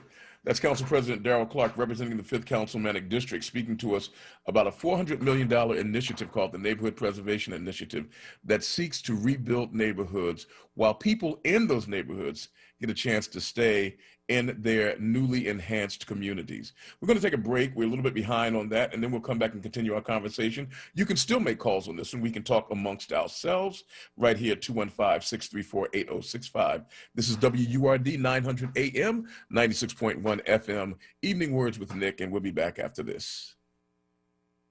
Keystone First VIP Choice HMO SNP Dual Eligible Special Needs Plan has a 4 out of 5 star rating and is one of the highest rated Medicare plans in the region. Keystone First VIP Choice and you are better together. If you live in Philadelphia, Bucks, Chester, Montgomery, or Delaware County, and you have both Medicare and Medicaid, choose the Medicare plan that is working to help you get better care. Enjoy extra benefits at no cost to you with Keystone First VIP Choice. You get benefits like dental, vision, and transportation to and from your medical medical appointments. They also cover a fitness membership to a gym of your choice. $150 toward over-the-counter pharmacy items. There's no copay for doctor's visits. They offer a large provider network, a great prescription plan, dental coverage, and even eyeglasses. Plus, you don't have to wait for open enrollment. You can change your coverage every quarter. Keystone First VIP Choice. The name you trust, the service you deserve. Call Keystone First VIP Choice today at 1-877-686-1760 or visit KeystoneFirstVIPChoice.com. Man, this coronavirus has us all moving differently. No doubt. Like washing our hands more and social distancing with the crew. I'm always telling people to give me 6 feet. We're here, Grandmom. There's my babies. Good to see you got your mask on. Wear a mask. Stop the spread. For more information, visit www.pa.gov/COVID. Paid for with Pennsylvania taxpayer dollars. Have you heard about City Council's plan to build more affordable housing, repair existing homes, create jobs, and support small business? The Neighborhood Preservation Initiative will invest $400 million in Philly communities. Read about it at www.phlcouncil.com/NPI. Now, a traffic update on WURD Radio. We're watching a crash on the PA Turnpike tonight causing some problems. Turnpike westbound between Fort Washington and Mid-County. It's an accident blocking the 2 right lanes. Traffic really jammed moving past there. Elsewhere, in Abington Township, Montgomery County, it's an accident on Susquehanna Road at 611 Old York Road. Police on the scene directing traffic. Pensacola, New Jersey, we've got a situation on 70 eastbound. Crews are repairing some down wires from a crash back on Monday. We've got the right lane blocked between 38 and Cuthbert Boulevard. Elsewhere, Boulevard backs up northbound between Wissahickon Avenue and Broad Street, and the Vine Expressway backs up both ways between the Schuylkill and Broad Street. Report brought to you by Panera Bread, introducing Panera's new Margarita Flatbread Pizza, made with tomato bell pepper sauce covered in the finest blend of fontina and mozzarella cheeses, and topped with grape tomatoes, fresh mozzarella, and basil. Order online for delivery or pickup. Panera's new flatbread pizzas are here. Restrictions apply. For more traffic information, log on to sigalert.com. I'm Jason Lee with your Philadelphia WURD TV. We're streaming live video of this conversation right now. Tune in on YouTube at onWURD or on Facebook at ForWord. WURD TV. Black Talk Media. You're listening to Evening Words, hosted by Nick Taliaferro, exclusively on WURD Radio, 96.1 FM and 900 AM WURD. I appreciated that conversation, and as I said before, and this is not me trying to be humble, I am not the best of businessmen. There's a lot that I don't know. You would think that I would know more about it. As a pastor, I've been involved in 4 different building programs, having built 2 churches, one early on in my ministerial career, and another one here in Philadelphia. And I still have so much to learn about what it takes to leverage capital, create capital, raise capital, the resources. I mean, floating a bond, you hear the language all the time. We're going to float a bond. And I'm like, well, what do you put it on the water and see what happens next? But all of these things come into the intricate and complex schematics of making something work in a city like Philadelphia, where it gets very complicated. I remember watching the Neighborhood Transformation Initiative, what it took to simply clean lots, to clean a lot. I mean, the legality behind finding out who owns the lot, because you can't just go to somebody's lot and do what you want to do with it. I remember when Mayor Street said, we're going to remove 20,000 vacant cars off the city streets. You would think that everybody would have jumped up and clapped it like a trained seal. But we found out that you couldn't just do that. In order to move a vacant car off the street, you had to find out who owned the car. You had to find out where they were. You had to send them a notice and all of that. We had to get laws changed so that it could be done. Now, the amazing thing is that it got done. That instead of removing 20,000 cars in the first month, it was like 35,000 cars. Think about the number that we're talking, 35,000 cars off the street in 1 month, and you still had vacant cars on the street. I mean, operating a city like Philadelphia is gihugic. I mean, you've got so many, and it is so complex.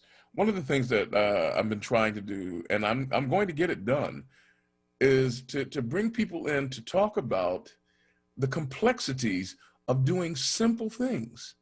You would say to yourself, well, why can't we just do X, Y, and Z? I listened to Councilman Clark say a few minutes ago that to make sure that you had equitable hiring and employment in the city, because it would really help everybody. You can't just do it that way because the law won't let you. There's so many impediments to getting things done. Sometimes they're there with good reason. Sometimes they're just there as relics of a time gone by, that saying that I was defending somebody. I have no idea who I might be defending. If I'm defending anything, is I'm defending the idea that we can make our city more livable. I'm defending the idea that we can improve our neighborhoods without having to kick our neighbors out while we do so. I'm defending the idea that our politicians, our elected officials, as for a better way of saying it, that we've got to be willing to allow them the opportunity to try progressive new things and to give them the benefit of the doubt of trying to do something that is right, that's healthy, that's good. In this case, listen, if I thought the council president was wrong, I'd say, sir, I think that's a bad idea. But in this case, I think that the council president and others who are with him, because obviously you heard him say you got to get 9 votes to get these things passed. And trust me, Councilman Clark has been around long enough to know that if you don't have the votes, you don't bring it to the floor. The last thing you want to do is bring a bill to the floor and have it be stillborn. If he's bringing it to the floor, he's got at least 8 other people willing to vote with him. So I salute those council people who are ready to infuse some capital and some resources into improving our communities for the people who live in them. Let me share with you some of the bullet points as to what this program intends to do before we take our next break. First, to build thousands of new affordable housing units. Second, to create thousands of construction and permanent family-sustaining jobs. And then build a more inclusive construction workforce through job training and apprenticeships. Now, this is the thing that Councilman Clark was talking about. These unions, let me tell you, you can call them racist, you can call them not racist, you can just say that they are stuck in tradition. But these unions who work in Philadelphia have a whole lot of people in those unions working in Philadelphia who, when they finish working, they go across City Avenue. Some of them go down 95 deep into Delaware. Others go across the Ben Franklin and the Walt Whitman and the Tacony Palmyra and go back to their nice little fashionable suburban homes in Jersey. It's about time that stopped. And our unions know that they're doing these things. It's time for that to end. Number 4, aggressively expand contracting opportunities for minority and women-owned businesses. Now, I want to see how they're going to do this. Number 5, preserve thousands of existing affordable rental units that could be lost without additional resources. That's one of our callers who said, look, my house is in bad shape. I can't get the money to fix it. That is a scheme. That is a plan. I don't allow you to fix your house. The next thing you know, your house is an eyesore. I come in, I snap up your house for pennies on the dollar. I'm willing to invest $75,000, $100,000 in your house, and then I flip it when the neighborhood turns for $350,000. All I have to do is be willing to wait a couple of years. Poor people can't wait that long and let their money just sit. Wealthy people can. That's why gentrifiers and developers are able to do what they do, because they can let their money sit for a while and not have to worry about who's going to buy them a can of beans. They're going to keep thousands of homeowners in their homes by providing home repair grants. That's what our friend Andre was talking about. Create home ownership opportunities for thousands of Philadelphians by providing down payment and closing cost assistance. The council president spoke of that. Assist hundreds of disabled residents, allowing them to stay in their homes through adaptive modification grants. In other words, you live in a home, you like your home, but because you can no longer walk, you can't get in the home. Well, this will allow you to build a ramp. This will allow you to build one of those stairway devices that allow you to go up and down the stairs without having to walk. Assist hundreds, strengthen hundreds of existing businesses and stimulate new business growth in our neighborhood commercial corridors. Didn't get a chance to ask that because we got to our calls, but we're talking about your Germantown avenues, We're talking about your Lancaster avenues. We're talking about your Woodland avenues. These neighborhoods where people have been struggling to keep these, for want of a better term, ma and pop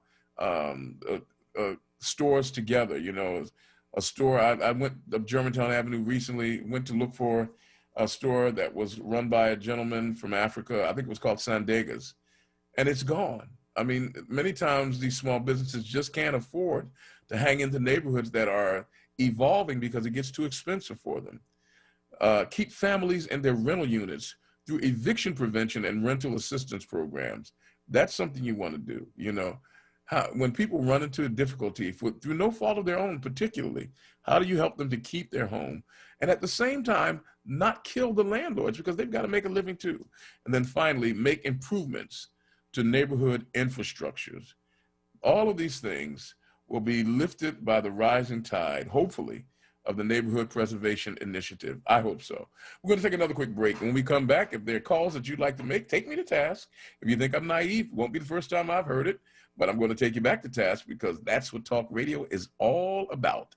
It is now 1/4 of 6 o'clock. At 6, we're going over to Columbus, Ohio, and find out why this police officer killed a young black man who had his key in the door, a sandwich in his hand, from what we understand, and for seemingly no reason at all. He's dead now at 23 years of age. We'll be talking to 2 activists in the city of Columbus about the latest shooting. Back right after this. Stay with us. Step by Step Home Care Professionals is one of Philadelphia's fastest growing Black-owned home care employers, and they are hiring. If you are a caring, nurturing, and compassionate person who enjoys helping people in need, Step by Step Home Care Professionals is looking to hire you. Go to sbshome.care to complete an employment application. That's sbshome.care, or call 610-321-3108 for more information and ask for Monet. Step by Step Home Care Professionals is hiring today.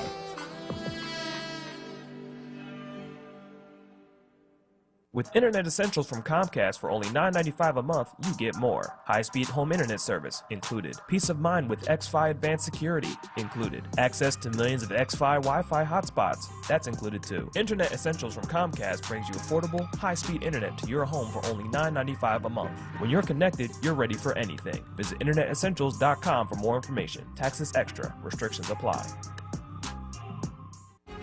Now, a Word Radio Vote Beat update. Here's Word Radio Vote Beat update reporter, Sojourner Ahebe. I'm Sojourner Ahebe with today's election coverage report. Linda Hayden is 75 years old, and she's one of the 6 million African Americans who left the rural South in the advent of the Great Migration. The first time I voted, I was 20 years old. Age was 18, but since I was Black, I was not eligible to vote until 1965. That is until she moved to Philadelphia in the early 60s and cast her first ballot in the city shortly before the passage of the Voting Rights Act. The year was 1964. She was 20 and remembers voting for Lyndon B. Johnson in that presidential election. I was 16 years old when I left. I came to live with my sister. With a child on the way, she dropped out of school to find work so she could support her family. Retired now, she worked for 25 years as a school bus driver, and she's one of the 500,000 adults in the city who struggle to read. Catalina Gonzalez is the senior manager of adult education services in Philadelphia. We know that over 500,000 ages 16 and over are struggling to perform basic reading, writing, and math skills. That's more than a quarter of Philadelphia adults who struggle to read, but they still vote. Hayden has been voting for over 55 years. I have voters' registration papers at my home. If I know you're turning 18, I make sure you register so you will be able to vote. But the obstacles to voting when you have low literacy skills still abound. Marcus Hall is an instructor at the Community Learning Center, one of the many city agencies that provide educational resources to low literacy adults in Philadelphia. Reading the instructions and getting and understanding like where to sign, what not to do, what not to put anything here, what type of ink to use, and like all that stuff, it absolutely takes a certain level of comprehension. Hayden voted by mail this year and had her daughter help her fill out her ballot. Not everyone has that support, but City Commissioner Lisa Deely says every voter in Pennsylvania has the right to request assistance, and ballot numbers in particular have been the saving grace for many voters who struggle to read. You know, people oftentimes use the ballot number as a way to remember, to identify the candidates that they choose to support and to vote for. Philadelphia's poverty rate is double the national average, and research shows the link between low literacy, poverty, poor health, and likelihood of incarceration. In addition, more than half of Hall's adult learners are low income. A sizable portion were formerly incarcerated, and many of them struggle with homelessness. Despite the mounting obstacles, low literacy adults are beating the odds. Hayden enrolled in classes at the Community Learning Center 4 years ago at 71 years old. Now she's studying to get her GED. But she wants you to remember one thing. I've always believed that voting was and is important. So anyone that's turning 18 this year, please register to vote. In Philadelphia, Sojourner Ahebe, WURD Radio. This was a Word Radio Vote Beat update, presented in partnership with Vote Beat. Keep your dial locked to Word Radio, 96.1 FM and 900 AM WURD, independent, black media. Now, a traffic update on Word Radio. We're watching a crash on the PA Turnpike tonight causing some problems. Turnpike westbound between Fort Washington and Mid-County. It's an accident blocking the two right lanes. Traffic really jammed moving past there. Elsewhere, in Abington Township, Montgomery County, it's an accident on Susquehanna Road at 611 Old York Road. Police on the scene directing traffic.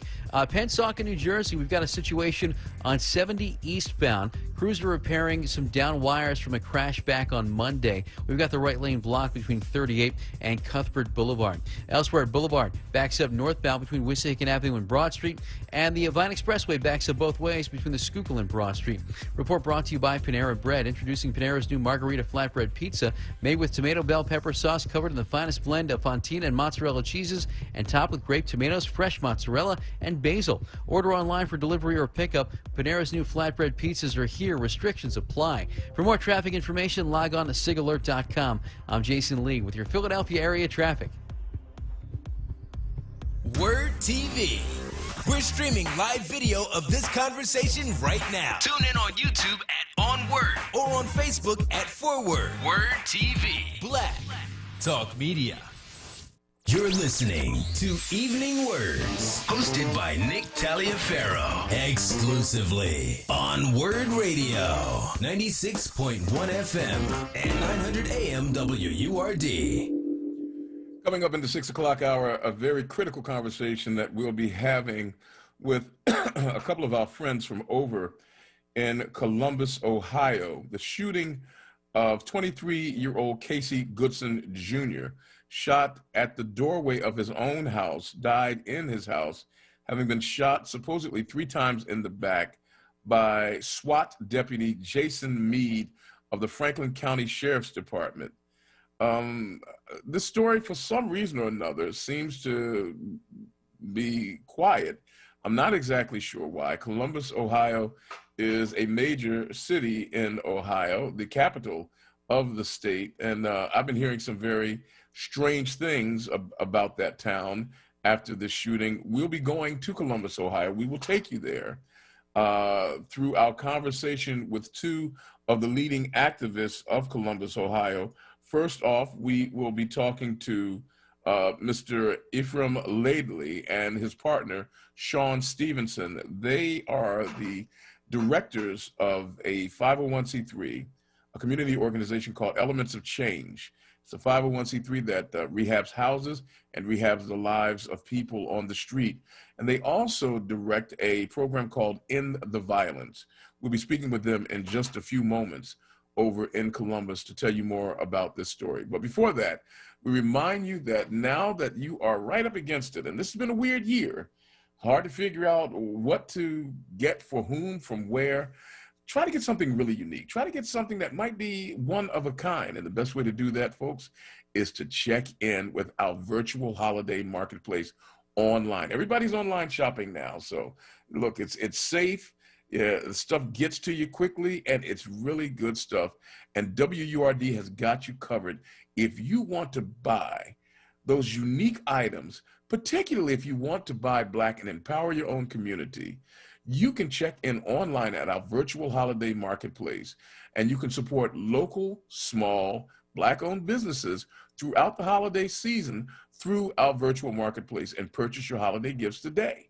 Now, in order to do that, you don't have to walk far. You don't need a bus. You don't need a cab. You don't need an Uber. All you need to do is go online and check in at wordradio.com/marketplace or /marketplace or wordworks.com/marketplace. Once again, go online, wordradio.com/marketplace or wordworks.com/marketplace. Either way will get you there. And let me tell you, I've already done some shopping on that. Great stuff, you know, beauty items, clothing items, housewares, the kind of gifts that you'll only find, one at a time, handmade stuff, things that have that personal touch. They come from the heart and they go to the heart. People will know that you really tried to figure out how to get something that meant something. Folks, let me tell you, fellas, I just want to help you out here. When you give someone special a gift card, you know what you're saying to them? I wasn't up to it. You go do it yourself. That's what you're saying. You're just saying, look, I ain't got time for you. Here, go get something. Go clean yourself up. That's what a gift card says. A gift card, and Lord help you if you just give money, green pieces of paper with pictures on it that don't look like nobody in their family. And you say, here, take this and go out and buy yourself something nice. That's what you do to folks. Come on, you know it. You know who does that? Leaving money as a favor. You do that to people that you plan to only spend a little bit of time with in shady places. You want a gift that says, every time that they say it, it says, man, this person was really thinking about me. Check it out. You can't go wrong with this one. It's the virtual holiday marketplace online.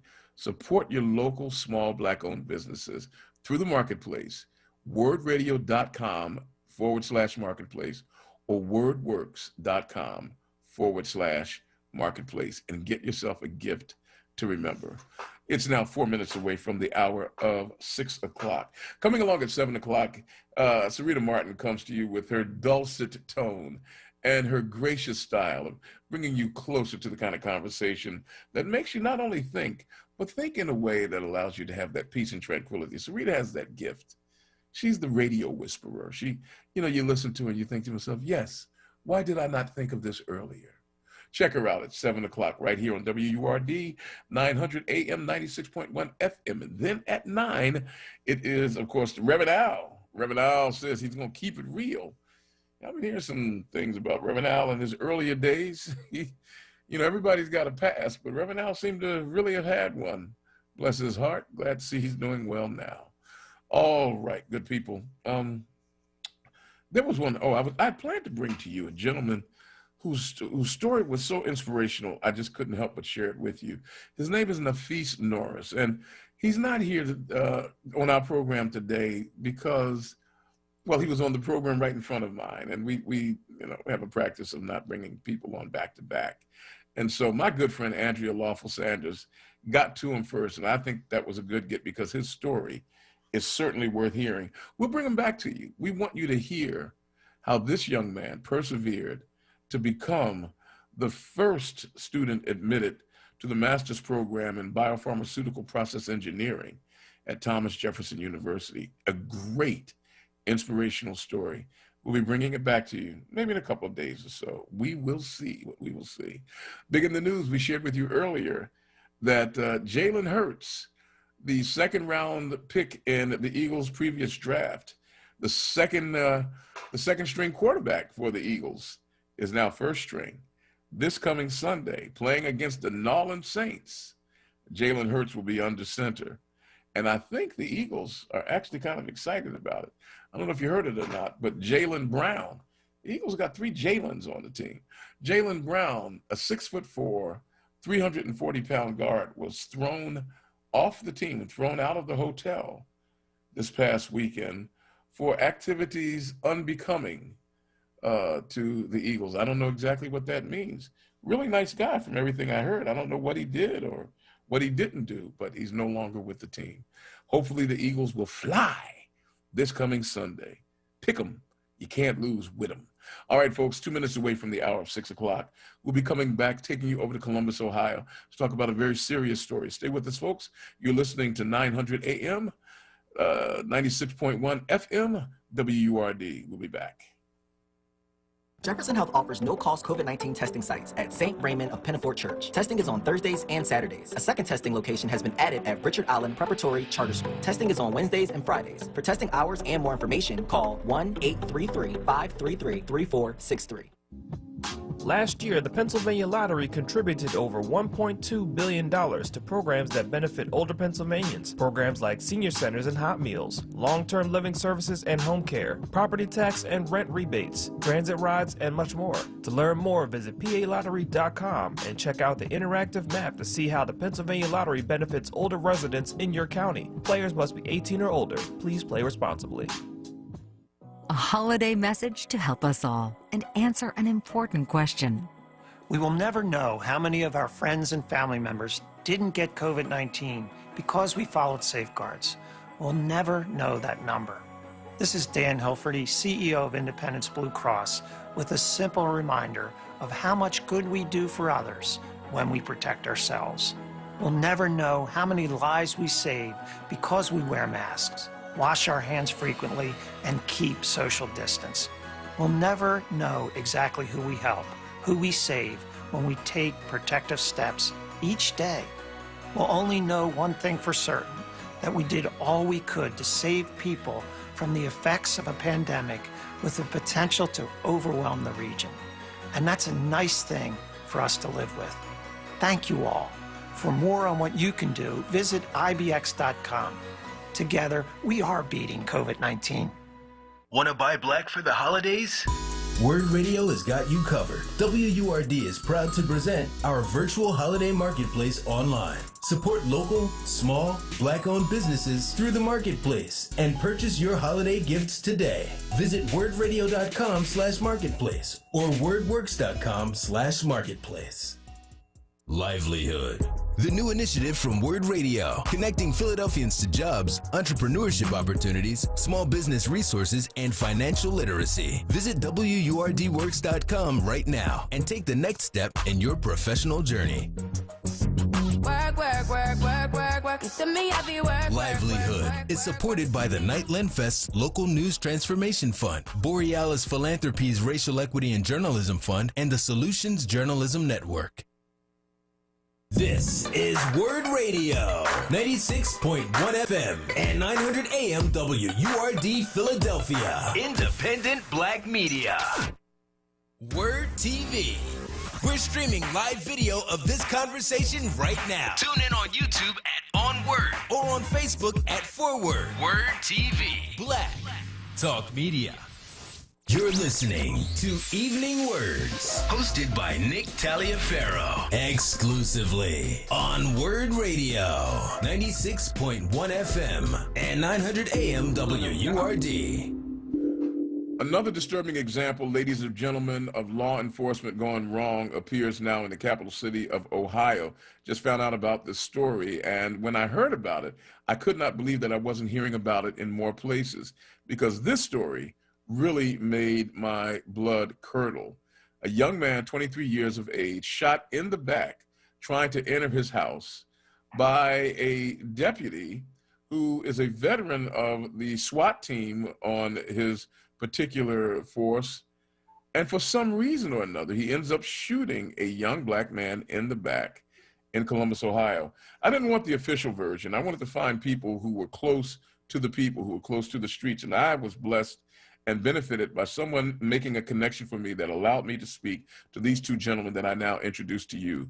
They co-direct an entity called Elements of Change, a 501c3 that rehabs houses, but not only rehabs houses, rehabs lives, and they also are the driving force behind the End the Violence initiative. Please make welcome Mr. Sean Stevenson and Mr. Ephraim Laidley. Did I get both of those names right, gentlemen? Yes, sir. First of all, thank you for joining us, and I am so sorry that our meeting is occasioned by the death of another young black man. Sean, I know that you know these streets better than anybody. Tell us a little bit more about who this young man, Casey Goodson, was and the story that surrounds his recent death at the hands of police. Well, he was a young man who kept his nose clean. He's a good young man, and he was trying to do the right thing. The sad thing is that there's so many, you know, if you look a certain way, you automatically judge and prejudge. And I guess that, first of all, it was a mix-up. That wasn't who they was going after. That's number one. Number two, he had on headphones. This is the part of the story that a lot of people don't know. So he didn't even hear the police saying anything to him. Yeah, he had on headphones. You know, these young kids today walk around with their headphones on the phone. They're in their own world. Right, so he wasn't being a threat. And as you know, he was shot in the back 3 times in front of his siblings. The sad thing is that this young man had a clean slate. You know, he had a gun permit, license to carry and conceal. He worked a job. He wasn't a guy who has any type of violence in his jacket or any of that. He's never been in trouble. And he was the big brother to about, what I think, 7 to 8 siblings. And he's the oldest. I'm trying to figure out how the police and law enforcement, how they can twist their mouths to somehow or another say, we're trying to figure out what he might have done to create the conflict with, I believe the officer who shot him was a James Meade. Are they coming up with any kind of rational expression as to what made them stop him in the first place? Somebody said that they saw him waving a gun. Well, one of the things that came out is that I guess they were searching for a suspect, and I guess he looked like the suspect, so quote unquote they say. And he fit the description. Yeah, right. He fit the description. Don't we all? And they said he was waving a gun in his car. He didn't wave it at no officer, nobody in the street. Said they seen him with a gun in the car. Well, he was driving past. Right, driving past, leaving Subway because he went to go get something to eat. After he came from the dentist, yeah. So, and he didn't eat because he had a dentist appointment early. So on his way home with a Subway sandwich, going into the door with his earphones in his ear. Puts the key in the lock, opens the door. Steps through the threshold, and the fires go through the storm door. When there were kids in there and the grandmother passed out. You know, Sean and Ephraim, I can't figure out any way that, I mean, I don't care what they say. 3 shots in the back, a person going into their own house, he has a key. Clearly, he has access to that house. He has, even if he is waving a gun in the car, he has a license to carry. I'm trying to figure out what Columbus Police Department are saying. The sheriff. I'm sorry, Ephraim, what was that now? Well, I say it's an open carry state. You know, I don't know what I mean, I've looked at some of what they're saying. I mean, I guess it's typical. They're saying there's no video, there's no anything. We should just believe what they say. And I would like to. You know, I've been through some police training. I've been through ATF training, and you know, a little bit with the Citizens Academy. And you know, law enforcement is a tough job. What's interesting, though, is when I look at, say, the military, for instance, right? I have Marine friends and this, that, and the other. And when I look at the military, if you look at the rules and the responsibility and the accountability that they have to take for engagement with foreign, and in some cases, enemy combatants, they have more accountability for how they treat them than what we're seeing in the United States with officers when it comes to people that are black and brown. And, you know, something's wrong with that. So they're saying whatever they're saying, you know, hopefully there's enough where, you know, we can get to the bottom of what's going on. Like, I'm not going to softball and say, well, I don't know. You know, he was a good kid. I think people can look in the picture almost and tell, really. And it's sad that we're even making up these little tropes. And how about that? Yeah. Because it shouldn't even matter. Right. It shouldn't even matter. You know, we have people that are making comparisons right now where, you know, Caucasian individuals who actually shot at the police or who actually pointed a gun at the police are alive. Get taken in custody with no scars. And this somehow, his back is turned, he managed to get his key in the door, has food in his hand. So we know he's not being threatened. I don't, you know. If you got 3 shots in the back, you're not the aggressor. Yeah, you're not the aggressor. I mean, it's, tell you know, now, both of you know Columbus, Ohio. Columbus, Ohio, for those of us in Philadelphia, is just someplace in central Ohio. We have no picture of it. Is there a history in Columbus, Ohio, of encounters with law enforcement between black men and law enforcement agencies that end up with black men being on the unfortunate side of lead poisoning, if you get my drift? Yes, positive. There is. Yes, unfortunately, yeah. More than we'd like to see. It doesn't always result in death, and I think that gets downplayed a lot, but you have, you know, incidents with undercover where to a normal citizen, it's just some guy coming up to you and pulling a gun on you. Like, what are you supposed to do, right?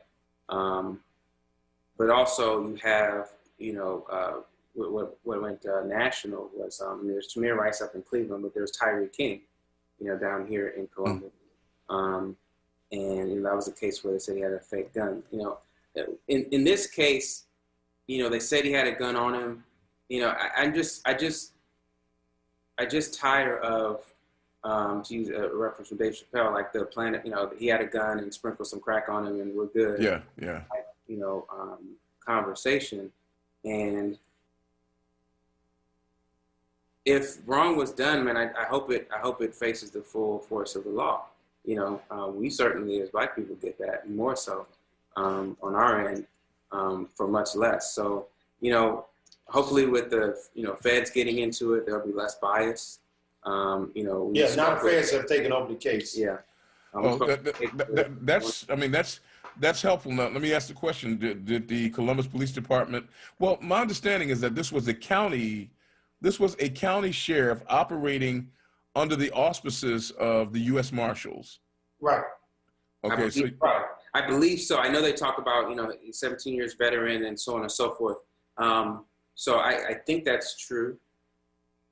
Yeah. I believe that's true. So usually it would be county or above that would deal with that, possibly. I think the state could have dealt with it. Right.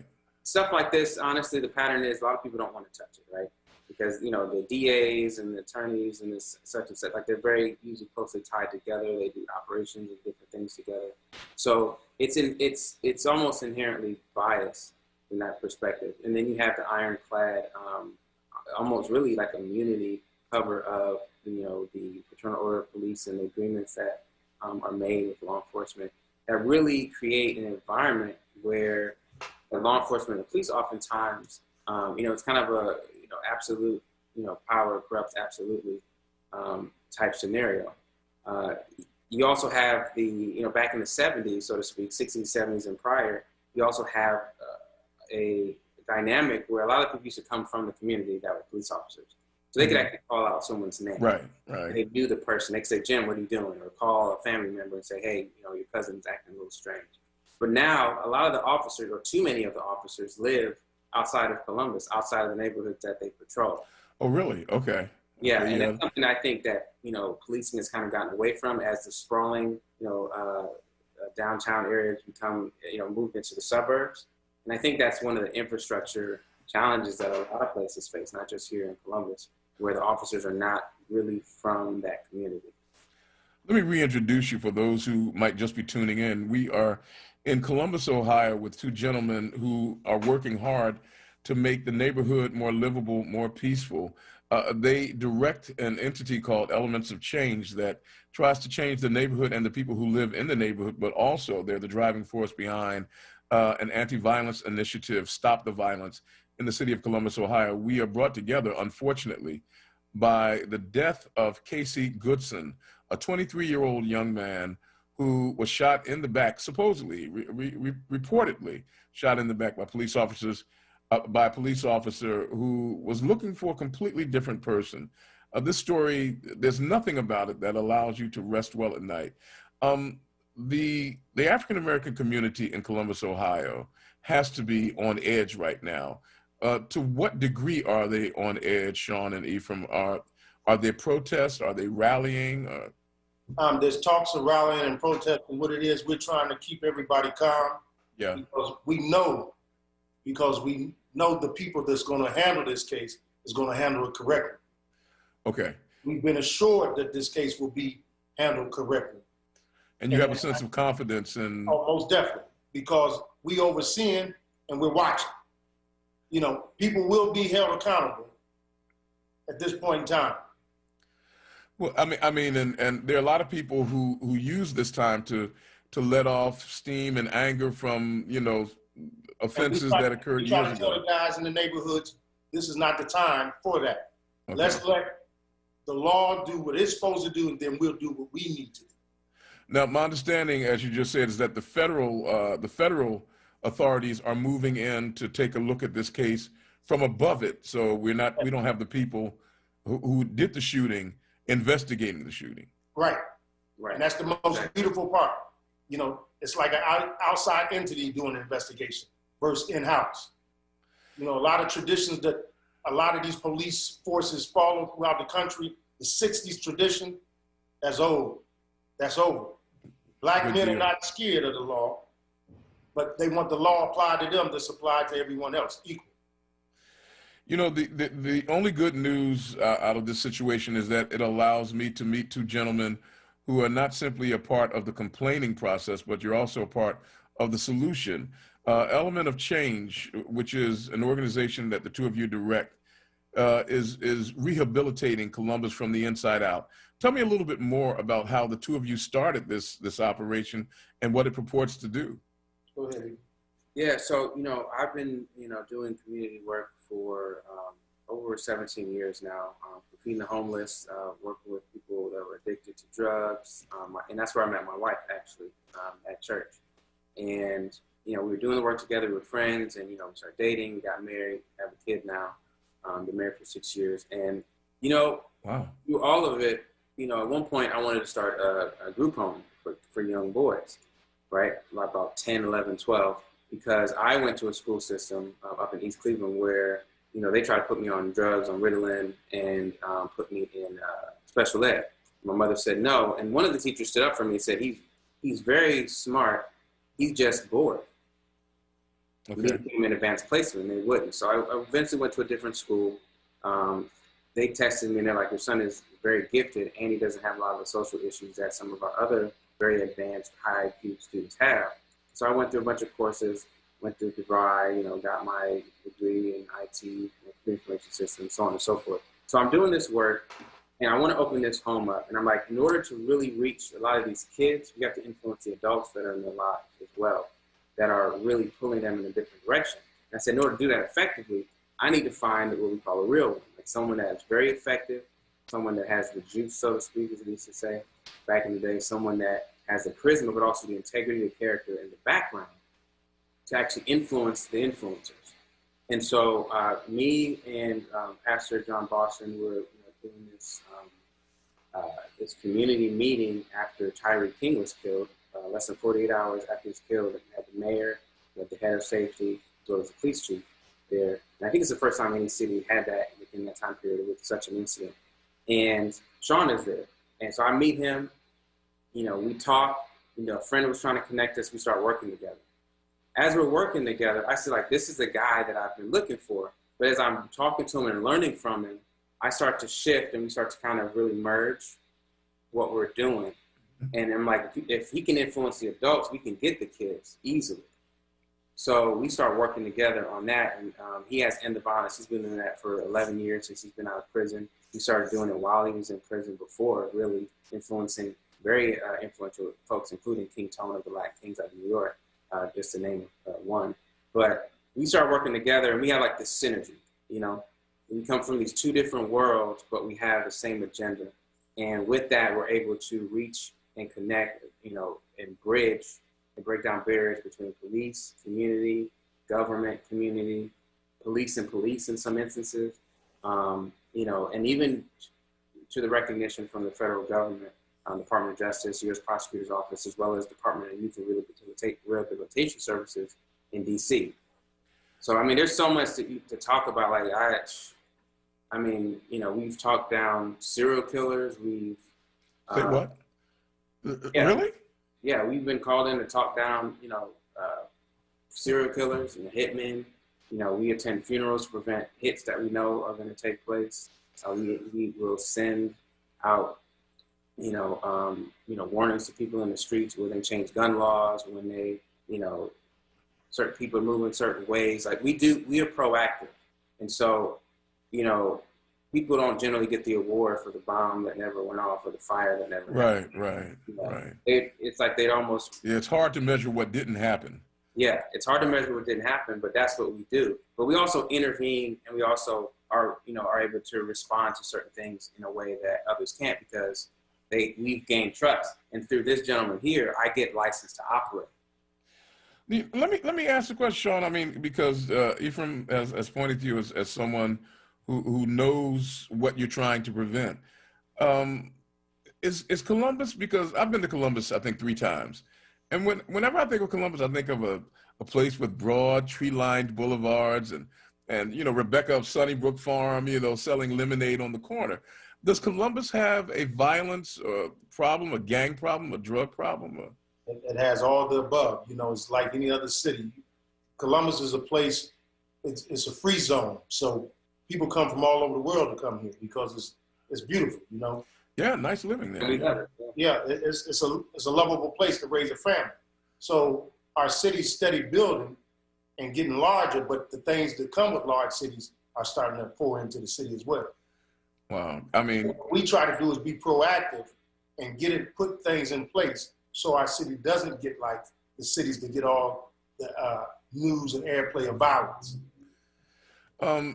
One of the things that we are seeing, and I've been right on the edge investigating this, even though the pandemic has led to a lessening of basic criminal behavior, in other words, stealing and so forth, there's been a sharp rise in the homicide rate in all of the major cities. Is Columbus seeing a similar rise in the shooting and homicide rate? Yes, it is. Very much so. And this is transferring through the country. One, we have to reach the people who influence people to do these things. And that's what we seek out to do. When we interact with any type of thing we get involved with, we stop that revolving door for going to prison. We make sure our clients don't go to prison. Okay. We make sure that it doesn't get that far out of control. So when we interact with people, they know that we have their interests, number 1, and their safety, number 2. We're not going to let anybody get put in a position where it costs them their lives or anybody else's. We don't work with the police. We don't come to court and testify. We don't do none of that. That's not in our thing. Our thing is to prevent all that from happening. So I use my influence to reach certain people and let them know this can't happen and this needs to happen over here. Fix issues before they become an issue. And that's not just in the streets. Like, we have a 3 worlds model that we use together, where there's the street and underworld, there's a civilian world, there's a corporate world. They all have different values, constructs, and rules. And if you know how they work, for instance, like an informant in the civilian world may be seen as a positive thing. In the street world, it's one of the worst things. Yeah. In the corporate world, they pretend like it's a good thing, but as long as you're not talking about that. Right. You can blow the whistle, just don't blow it on me and my people. Right, exactly. And so knowing how to navigate those different things actually eliminates a lot of conflict and brings things up to common interest versus different positions where conflict lives. Because, people in the civilian world, maybe corporate world, want to help, but they may not be helpful because they may be doing something that is contrary to the values of someone in a different group or a different world view, so to speak. And so we help to bridge those gaps. And so the influence he's talking about is not just with folks in the streets or in the prisons or who just got out of prison, but it's also, goes all the way up to even like the federal government. And it's not that we struck some. It's the fact that we have shown the work so many times. You have credibility. That we have credibility. That's why we consider credible messengers. And we're certified credible messengers, actually, Out of nationally, Washington, out of Washington, D.C. You know, Sean and I came together and hosted the first National Gang Summit here in Columbus and made Columbus effectively a neutral zone. We had the Bloods, Crips, GDs, Vice Lords, Black Panthers, Italian Mob, Black Mob, and Latin Kings all come here. We had to basically mediate with them for about 6 months leading up to this. We had them all physically come here, the ones that could make it here in Columbus, to speak about the past, the background, how they got there, what they needed that would have prevented them from going into the lifestyle they went into and what they're doing now. And the clear message was across the board was, you know, we need police, but we need them to also treat everyone fairly, right, and equitably. And there's definitely a bias problem that we have. And so everyone came out of that meeting, and I'll send you the link later, you know, feeling very good about the conversation because it was honest. It wasn't attacking one group or another, or pitting one group against another like we see a lot these days. But it was hey, we are as a civilization, as a group of human beings, we can solve this, but we have to do it together.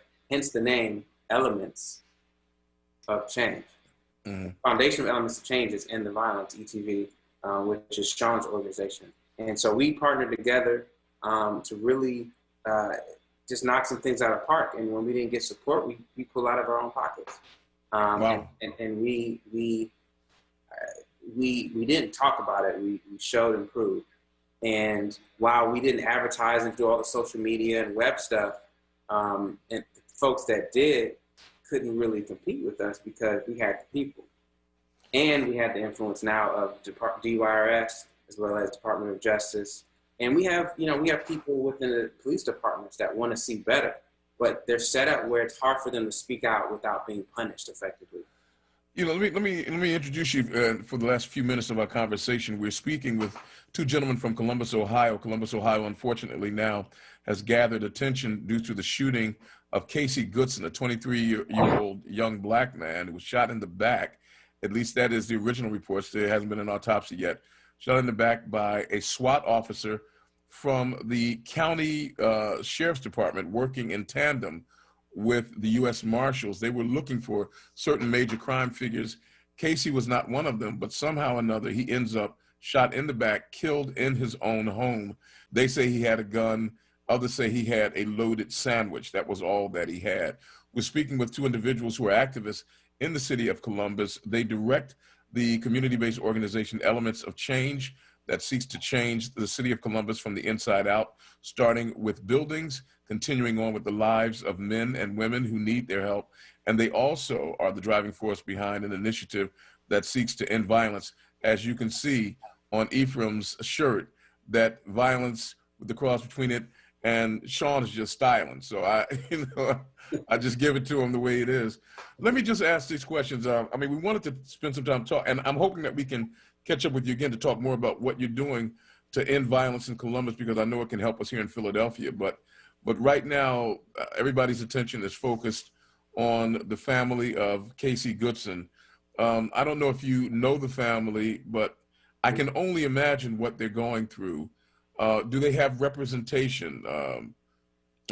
What help are they getting? So I believe they are looking at someone now. That's part of what we do as well. That's one of those kind of under the rug type things that we help with, where it's needed is to help people get representation. And so we have some recommendations, and it's up to them to do what they want to do, but we hope to get them the best representation that they can have, because the law enforcement sure will. Okay, and I know that, was it his grandmother, Sean, that was in the house? Yeah, grandmother, his little brother, and his sister. To ask how they're doing would be an insane question. They can't be doing well, but right now we're trying to see that everybody gets some psychological attention. We're trying to make sure that the family feels safe and know that they're not alone. And we're going to help protect the safety in the family. Last but not least, the police department there, are they are they appearing to be at least sensitive to the fact that all indications show that they were out of pocket on this, or are they circling the wagons, trying to, you know, many times after the fact, they try to criminalize the person that they shot? I mean, so they can't do that in this case because he had no background such as that. The other thing is everybody's with their hands up and stepping back because they don't know what's getting ready to happen because everybody's scared. Because the police force has already been forewarned. Any more deaths of blacks in these neighborhoods and communities will not be tolerated. Now this is the sheriff's department, which is a whole different entity. Now they're looking a little weird because they're in a bind right now. A little bit of background before we go on Columbus. Philadelphia is a city that has had black mayors, black police commissioners, black. What's the climate like in Columbus? Is the mayor black? Do you have highly placed African American leadership in elected office? Or yes, we have black officials in office. What we're trying to do now is enlighten them on how things should be handled and how things should be looked at, and how to position and groom someone to come up after them. As well as how to deal with a lot of these situations, not only reactively, but more importantly, proactively. You know, that's something we do. We consult and teach all the time, but we also do. So we're player coaches. We don't just coach and go on theory. We actually do. And a lot of that is because we didn't see, unfortunately, what we wanted to see, what we needed to see out in the streets and from the bigger names of organizations out there.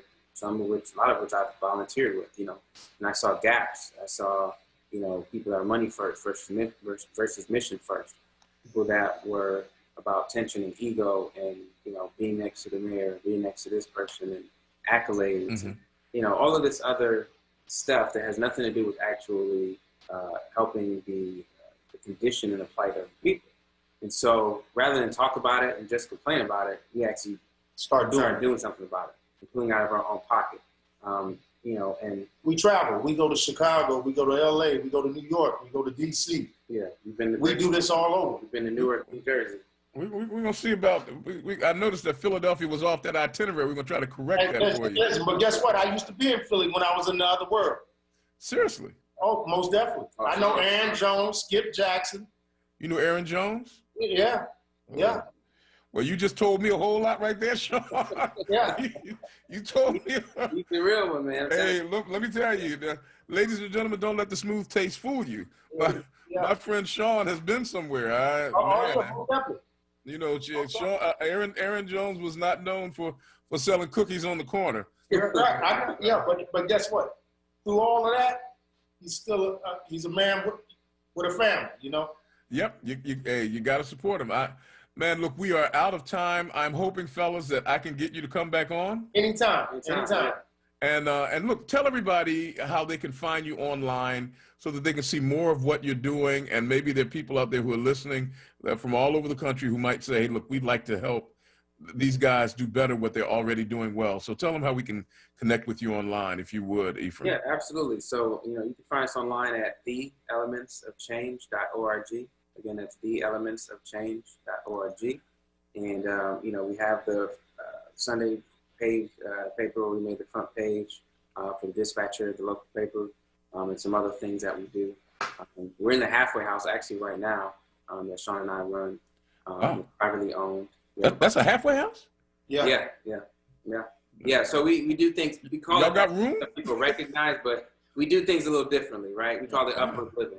That looks nice. We're trying to help people get out, transition, change their mindset. So, you know, we have a boxing gym. We wanted to do the interview in there, but the internet was kind of choppy. So yeah. But yeah, we have a lot of things going on, man. And the only thing we're missing really is just the financial support and the resources. And we're starting to see hopefully that change a bit because the work we're doing can't be ignored, especially when we're breaking the homicide record here in Columbus again for the second time in 3 years. Well, we'll be in touch, fellas, and hopefully we can combine all of the insight and experience that comes from all of the people you know, folks over here. And Sean, you told me a whole lot when you told me about who you knew. I'm so glad that one of the elements of change found you, my brother. Yes.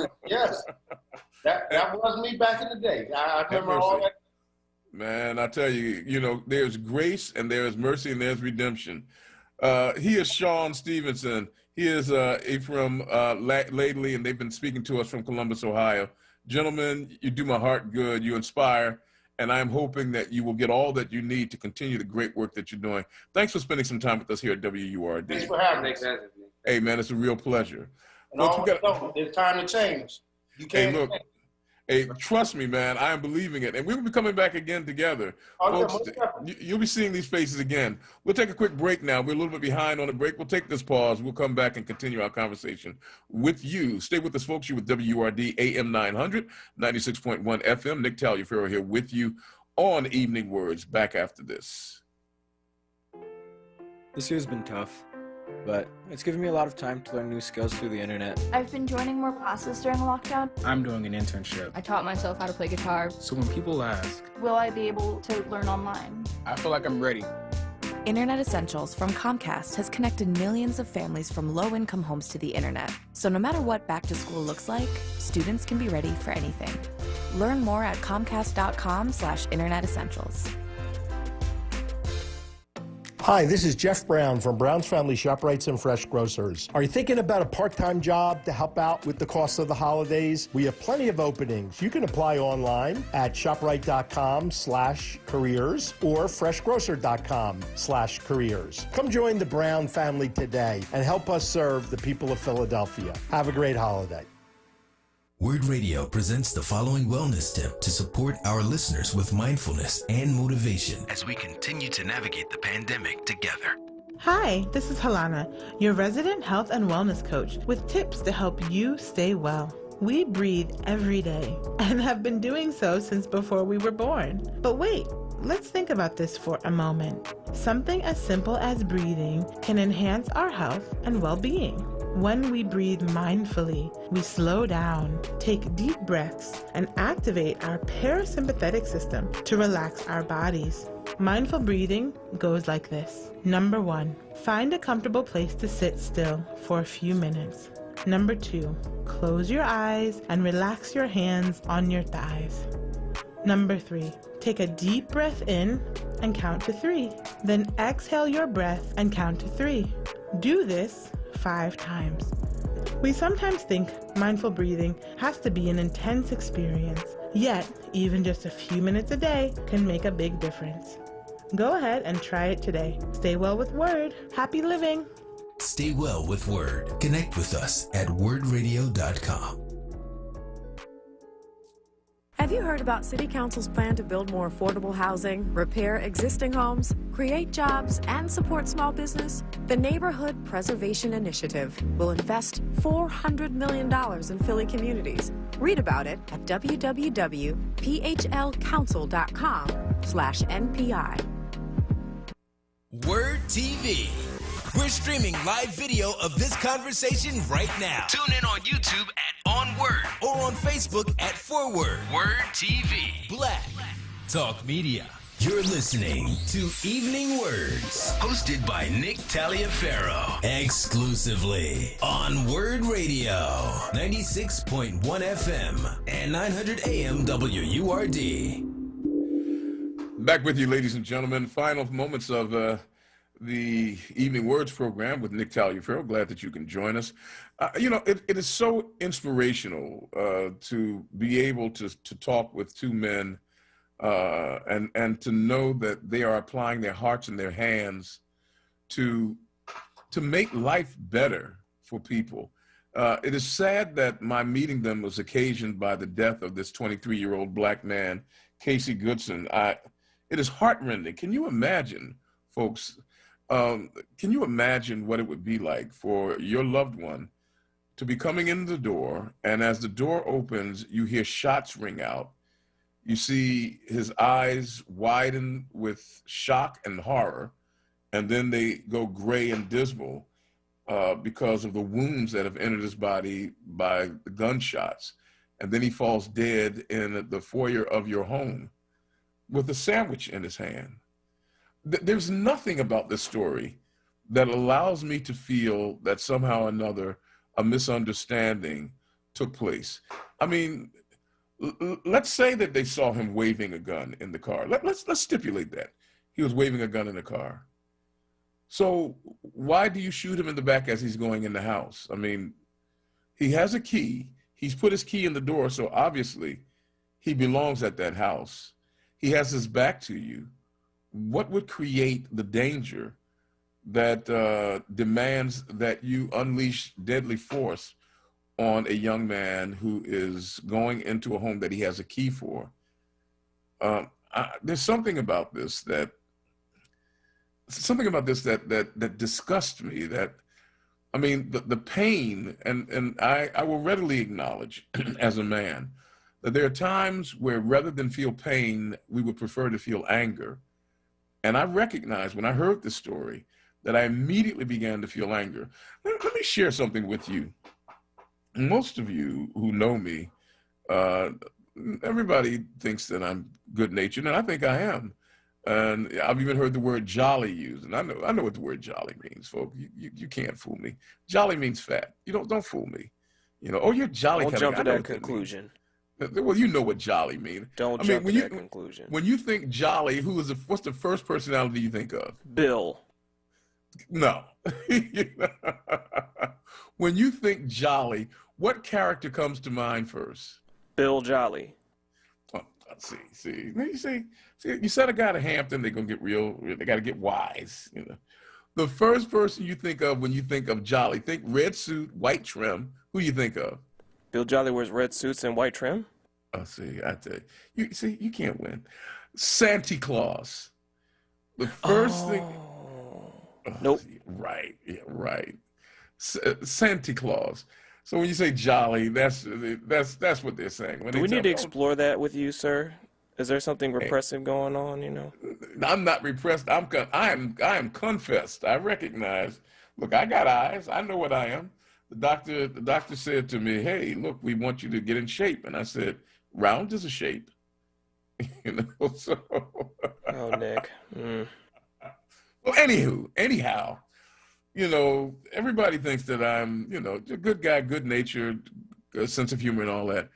I am capable of extraordinary anger. I mean, it scares me. I'm not the kind of guy, I hate getting angry. I mean, and when I get angry, I get very quiet, very still.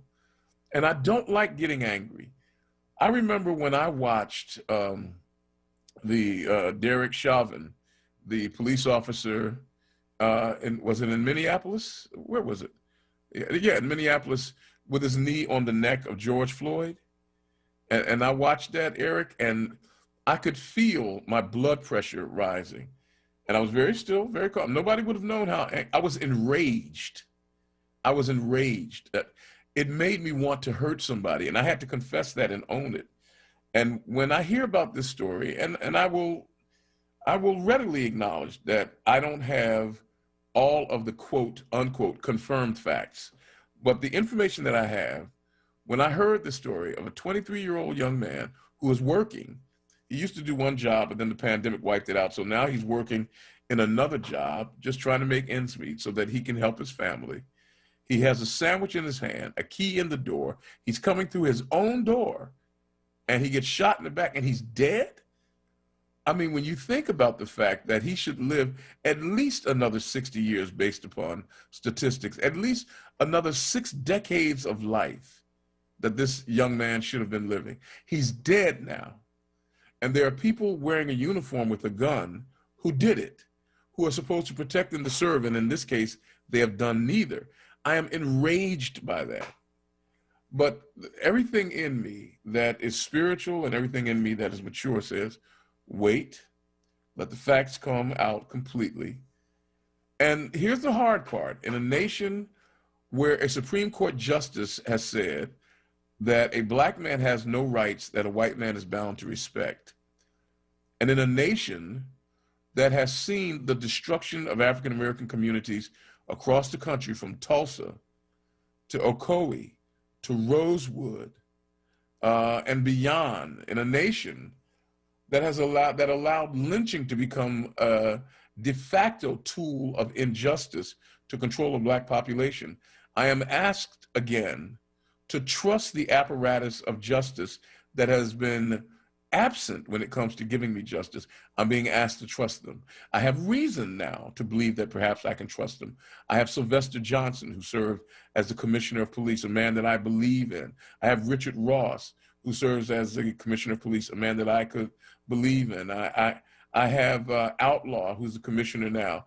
I don't know her well, but I have a reason to think I can believe in her. I've got black mayors that tell me that my interest might be represented at the highest level. Barack Obama, and everybody, we know he's not perfect, but at least it suggests that maybe I have a reason to believe now when I didn't have a reason to believe before. But I'm still being asked to trust an apparatus that has failed me so many times in the past. That becomes difficult for a black man to do. It becomes difficult.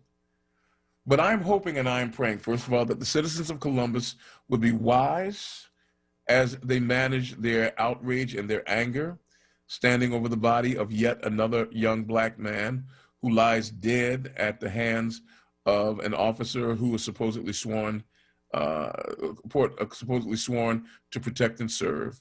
I hope that they will manage their anger and that in patience they will possess their souls until all of the information that is needed will come out and justice will have its way in the city of Columbus, Ohio. For those of you who do not know, the city of Columbus, Ohio is actually the largest metropolitan area in Ohio, the largest metropolitan area in Ohio. Many people think that Cleveland is, but no, it is the largest metropolitan area with a population estimated at 898,000 in the city, and with a metropolitan population of 2,122,000. I mean, there's a whole lot of people over there in Columbus. It's a big place, and, you know, from all that I can tell, very livable. But in this case, someone died, and justice has to be done. We'll take a quick break at 7 o'clock. You're listening to Evening Words with Nick Taliaferro on your favorite conversation station, WURD AM 900, 96.1 FM, Lola in Jenkintown. Upon our return, you're first up. Stay with us. There's a pressing need to strengthen pathways to better jobs in communities of color. That's why Bank of America is investing $1 billion to advance racial equality and economic opportunity. I'm Jim Dever, Greater Philadelphia Market President for Bank of America. We've partnered with Coded by Kids to connect people to new skills and employment opportunities. It's just one way we're taking action in Greater Philadelphia right now.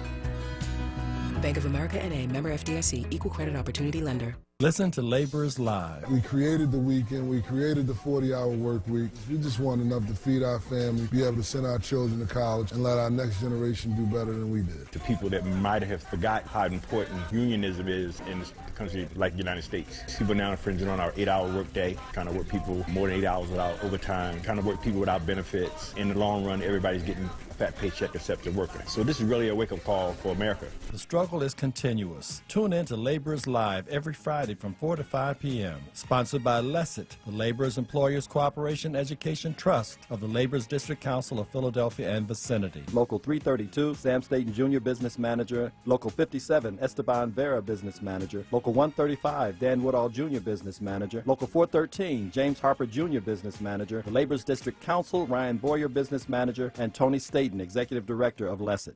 PICO is here to help this winter. With LIHEAP, you can get up to a $1,000 cash grant towards your PICO bill. You don't have to be behind on your bill to qualify, and you'll never have to pay it back. Even a family of 4 with an annual income of $40,000 is eligible. So don't count yourself out. This deal is first come, first served. So apply now at pico.com/LIHEAP or call 800-34-HELP4. That's 800-34-HELP4. This is not a fad for us. We will not resume our regular programming when things die down. We're not black to help our bottom line or because it's politically correct. We're not joining a fight. This has been our fight, our message, our people. Black lives have always mattered here. We are undeniably, indefatigably, unapologetically, permanently Black Talk Media. WURD. WURD TV. We're streaming live video of this conversation right now. Tune in on YouTube at onWURD or on Facebook at WURD TV. Black Talk Media. You're listening to Evening Words, hosted by Nick Taliaferro, exclusively on WURD Radio, 96.1 FM and 900 AM WURD. Final 12 minutes of Evening Words with Nick Taliaferro. Save space for at 7 o'clock. You'll be checking in with Sarita Martin. Sincerely, Sarita comes your way. Martin. From 7 o'clock. Say that again? You got me tripped up. Sarita Martin. Ain't that what I said? No. What did I say? Something that wasn't that. Markin. Thank you, Kayla J., producer. I said Martin. Save Space. I said, y'all, see, both of y'all need to have your ears cleaned out. I said Martin. I almost said Martin. Kayla J's in there? Yeah, she's standing by ready to do the show that's coming up to save space for you all. Well, then let me, hey, and I just saw that Sam Bridgeford left me a comment saying he thinks Bill Jackson. Sam, we have got to catch up. I left a note for you the other day. I don't know if you saw it, but I'm going to catch up with you. But let me first go to Lola in Jenkintown. Lola, thank you for your patience and welcome to the program. Oh, yes, Nick, thank you so much for taking my call. Sure enough. I just wanted to say thank you for the conversations you had with the gentleman from Columbus, Ohio. And I want to see Biden, President-elect Biden, once he gets in, make this this police brutality against black men and women, but mostly black men, a top priority as COVID. This is a national disgrace, and it's also it's just I can't think of the word that I'm trying to look at, but it's just really, really despicable what these cops are doing and getting away with. I mean, we're having, even after George Floyd and all the marching and all the, you know, we have still consistently had at least a shooting a month of an unarmed black man. Now, this is consistently after George Floyd was shown to be killed on national TV. This has to be one of the top things that Biden takes in, when he goes into office, handles up there with COVID. I mean, Nick, I can't even get out how angry I am to hear that this young man with a Subway sandwich, and he's walking in his house and he's shot 3 times in the back. I mean, and now, you know, we don't hear anything about Walter Wallace anymore. We don't hear anything about the other shootings that have happened. I mean, we cannot continue like this. We have young boys, my sons, other people's sons I know, growing up, teenagers, seeing this, afraid of being away from home now. You know, when we were younger, you wanted to get out and roam around and do the things that you want to do. Nick, our kids are really afraid of what's going to happen. We're talking about good kids. And even if they do something, everybody deserves a second or third chance. I mean, let me ask you, I want to ask you a quick question. Okay. Had you heard this story before? Yes, I heard it the beginning of the week. It's all over social media. It's all over Twitter. It's all over the Instagram. I'm not on Facebook, but yes, I did hear this, and I heard about his I mean, I've seen it on social media, but I haven't really heard about it too much in the news. Oh, no, exactly. Well, I've seen on MSNBC, they did a very short thing, you know, a very short segment about him being, you know, murdered in his doorway, and it was maybe 5 minutes, and that was it. There has been no really national presence about this shooting of this unarmed black man. But Nick, Biden, he sat on the podium and said, "Black people, you've been here for me. I'm going to be here for you." This is a national security problem, or whatever I want to say, for black people. We cannot continue to allow these things to keep happening. So what's his excuse for shooting him? He was scared. How are you scared of a black man who's walking into his house? You know, listen, for some reason or another, information has been slow. One of the reasons is that there was no body cam. The sheriffs in that area do not have body cams. Now my understanding is that there were no witnesses, but on the other hand, someone said that they heard the police officer say, "Drop the weapon." Now, I guess maybe there was an ear witness, but not an eyewitness. But on the other case, The young man had his headset on. He may not have heard "drop the weapon." And even if he didn't drop the weapon, you have no right to fire into his back. Exactly. I'm waiting to see what, Nick, as the old I wanna spirituals say, say. this before you have to let me go. There was a case with the Staten Island. I don't know if you heard about this.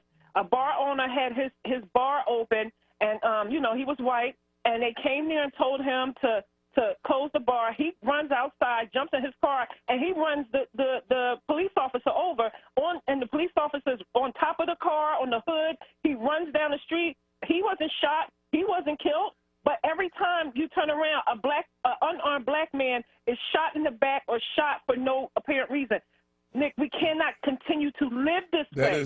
Biden, this has to be something that has to be taken up immediately. Well, I tell you, one of the reasons, and look, well, I am with you on that. I mean, my outrage may not be conveyed in my voice, but that's the reason why I brought this story, and that's the reason why I spent a couple of hours trying to find credible people to tell us about it from the street level at Columbus. I am with you 100%. We're going to do our level best to follow the story, bring to you the facts as we can reveal them, and we are looking for justice to be done. I cannot see any justification for shooting this young man. Thank you for that call. You're our final call here on the program. Coming up in just a few shakes, it's time for Sincerely Sarita, where Sarita, and let me say this carefully because Kayla and Eric are measuring my every word, Sarita Martin. Did I say that correctly, guys? Say that one more time. Sarita Martin. Good.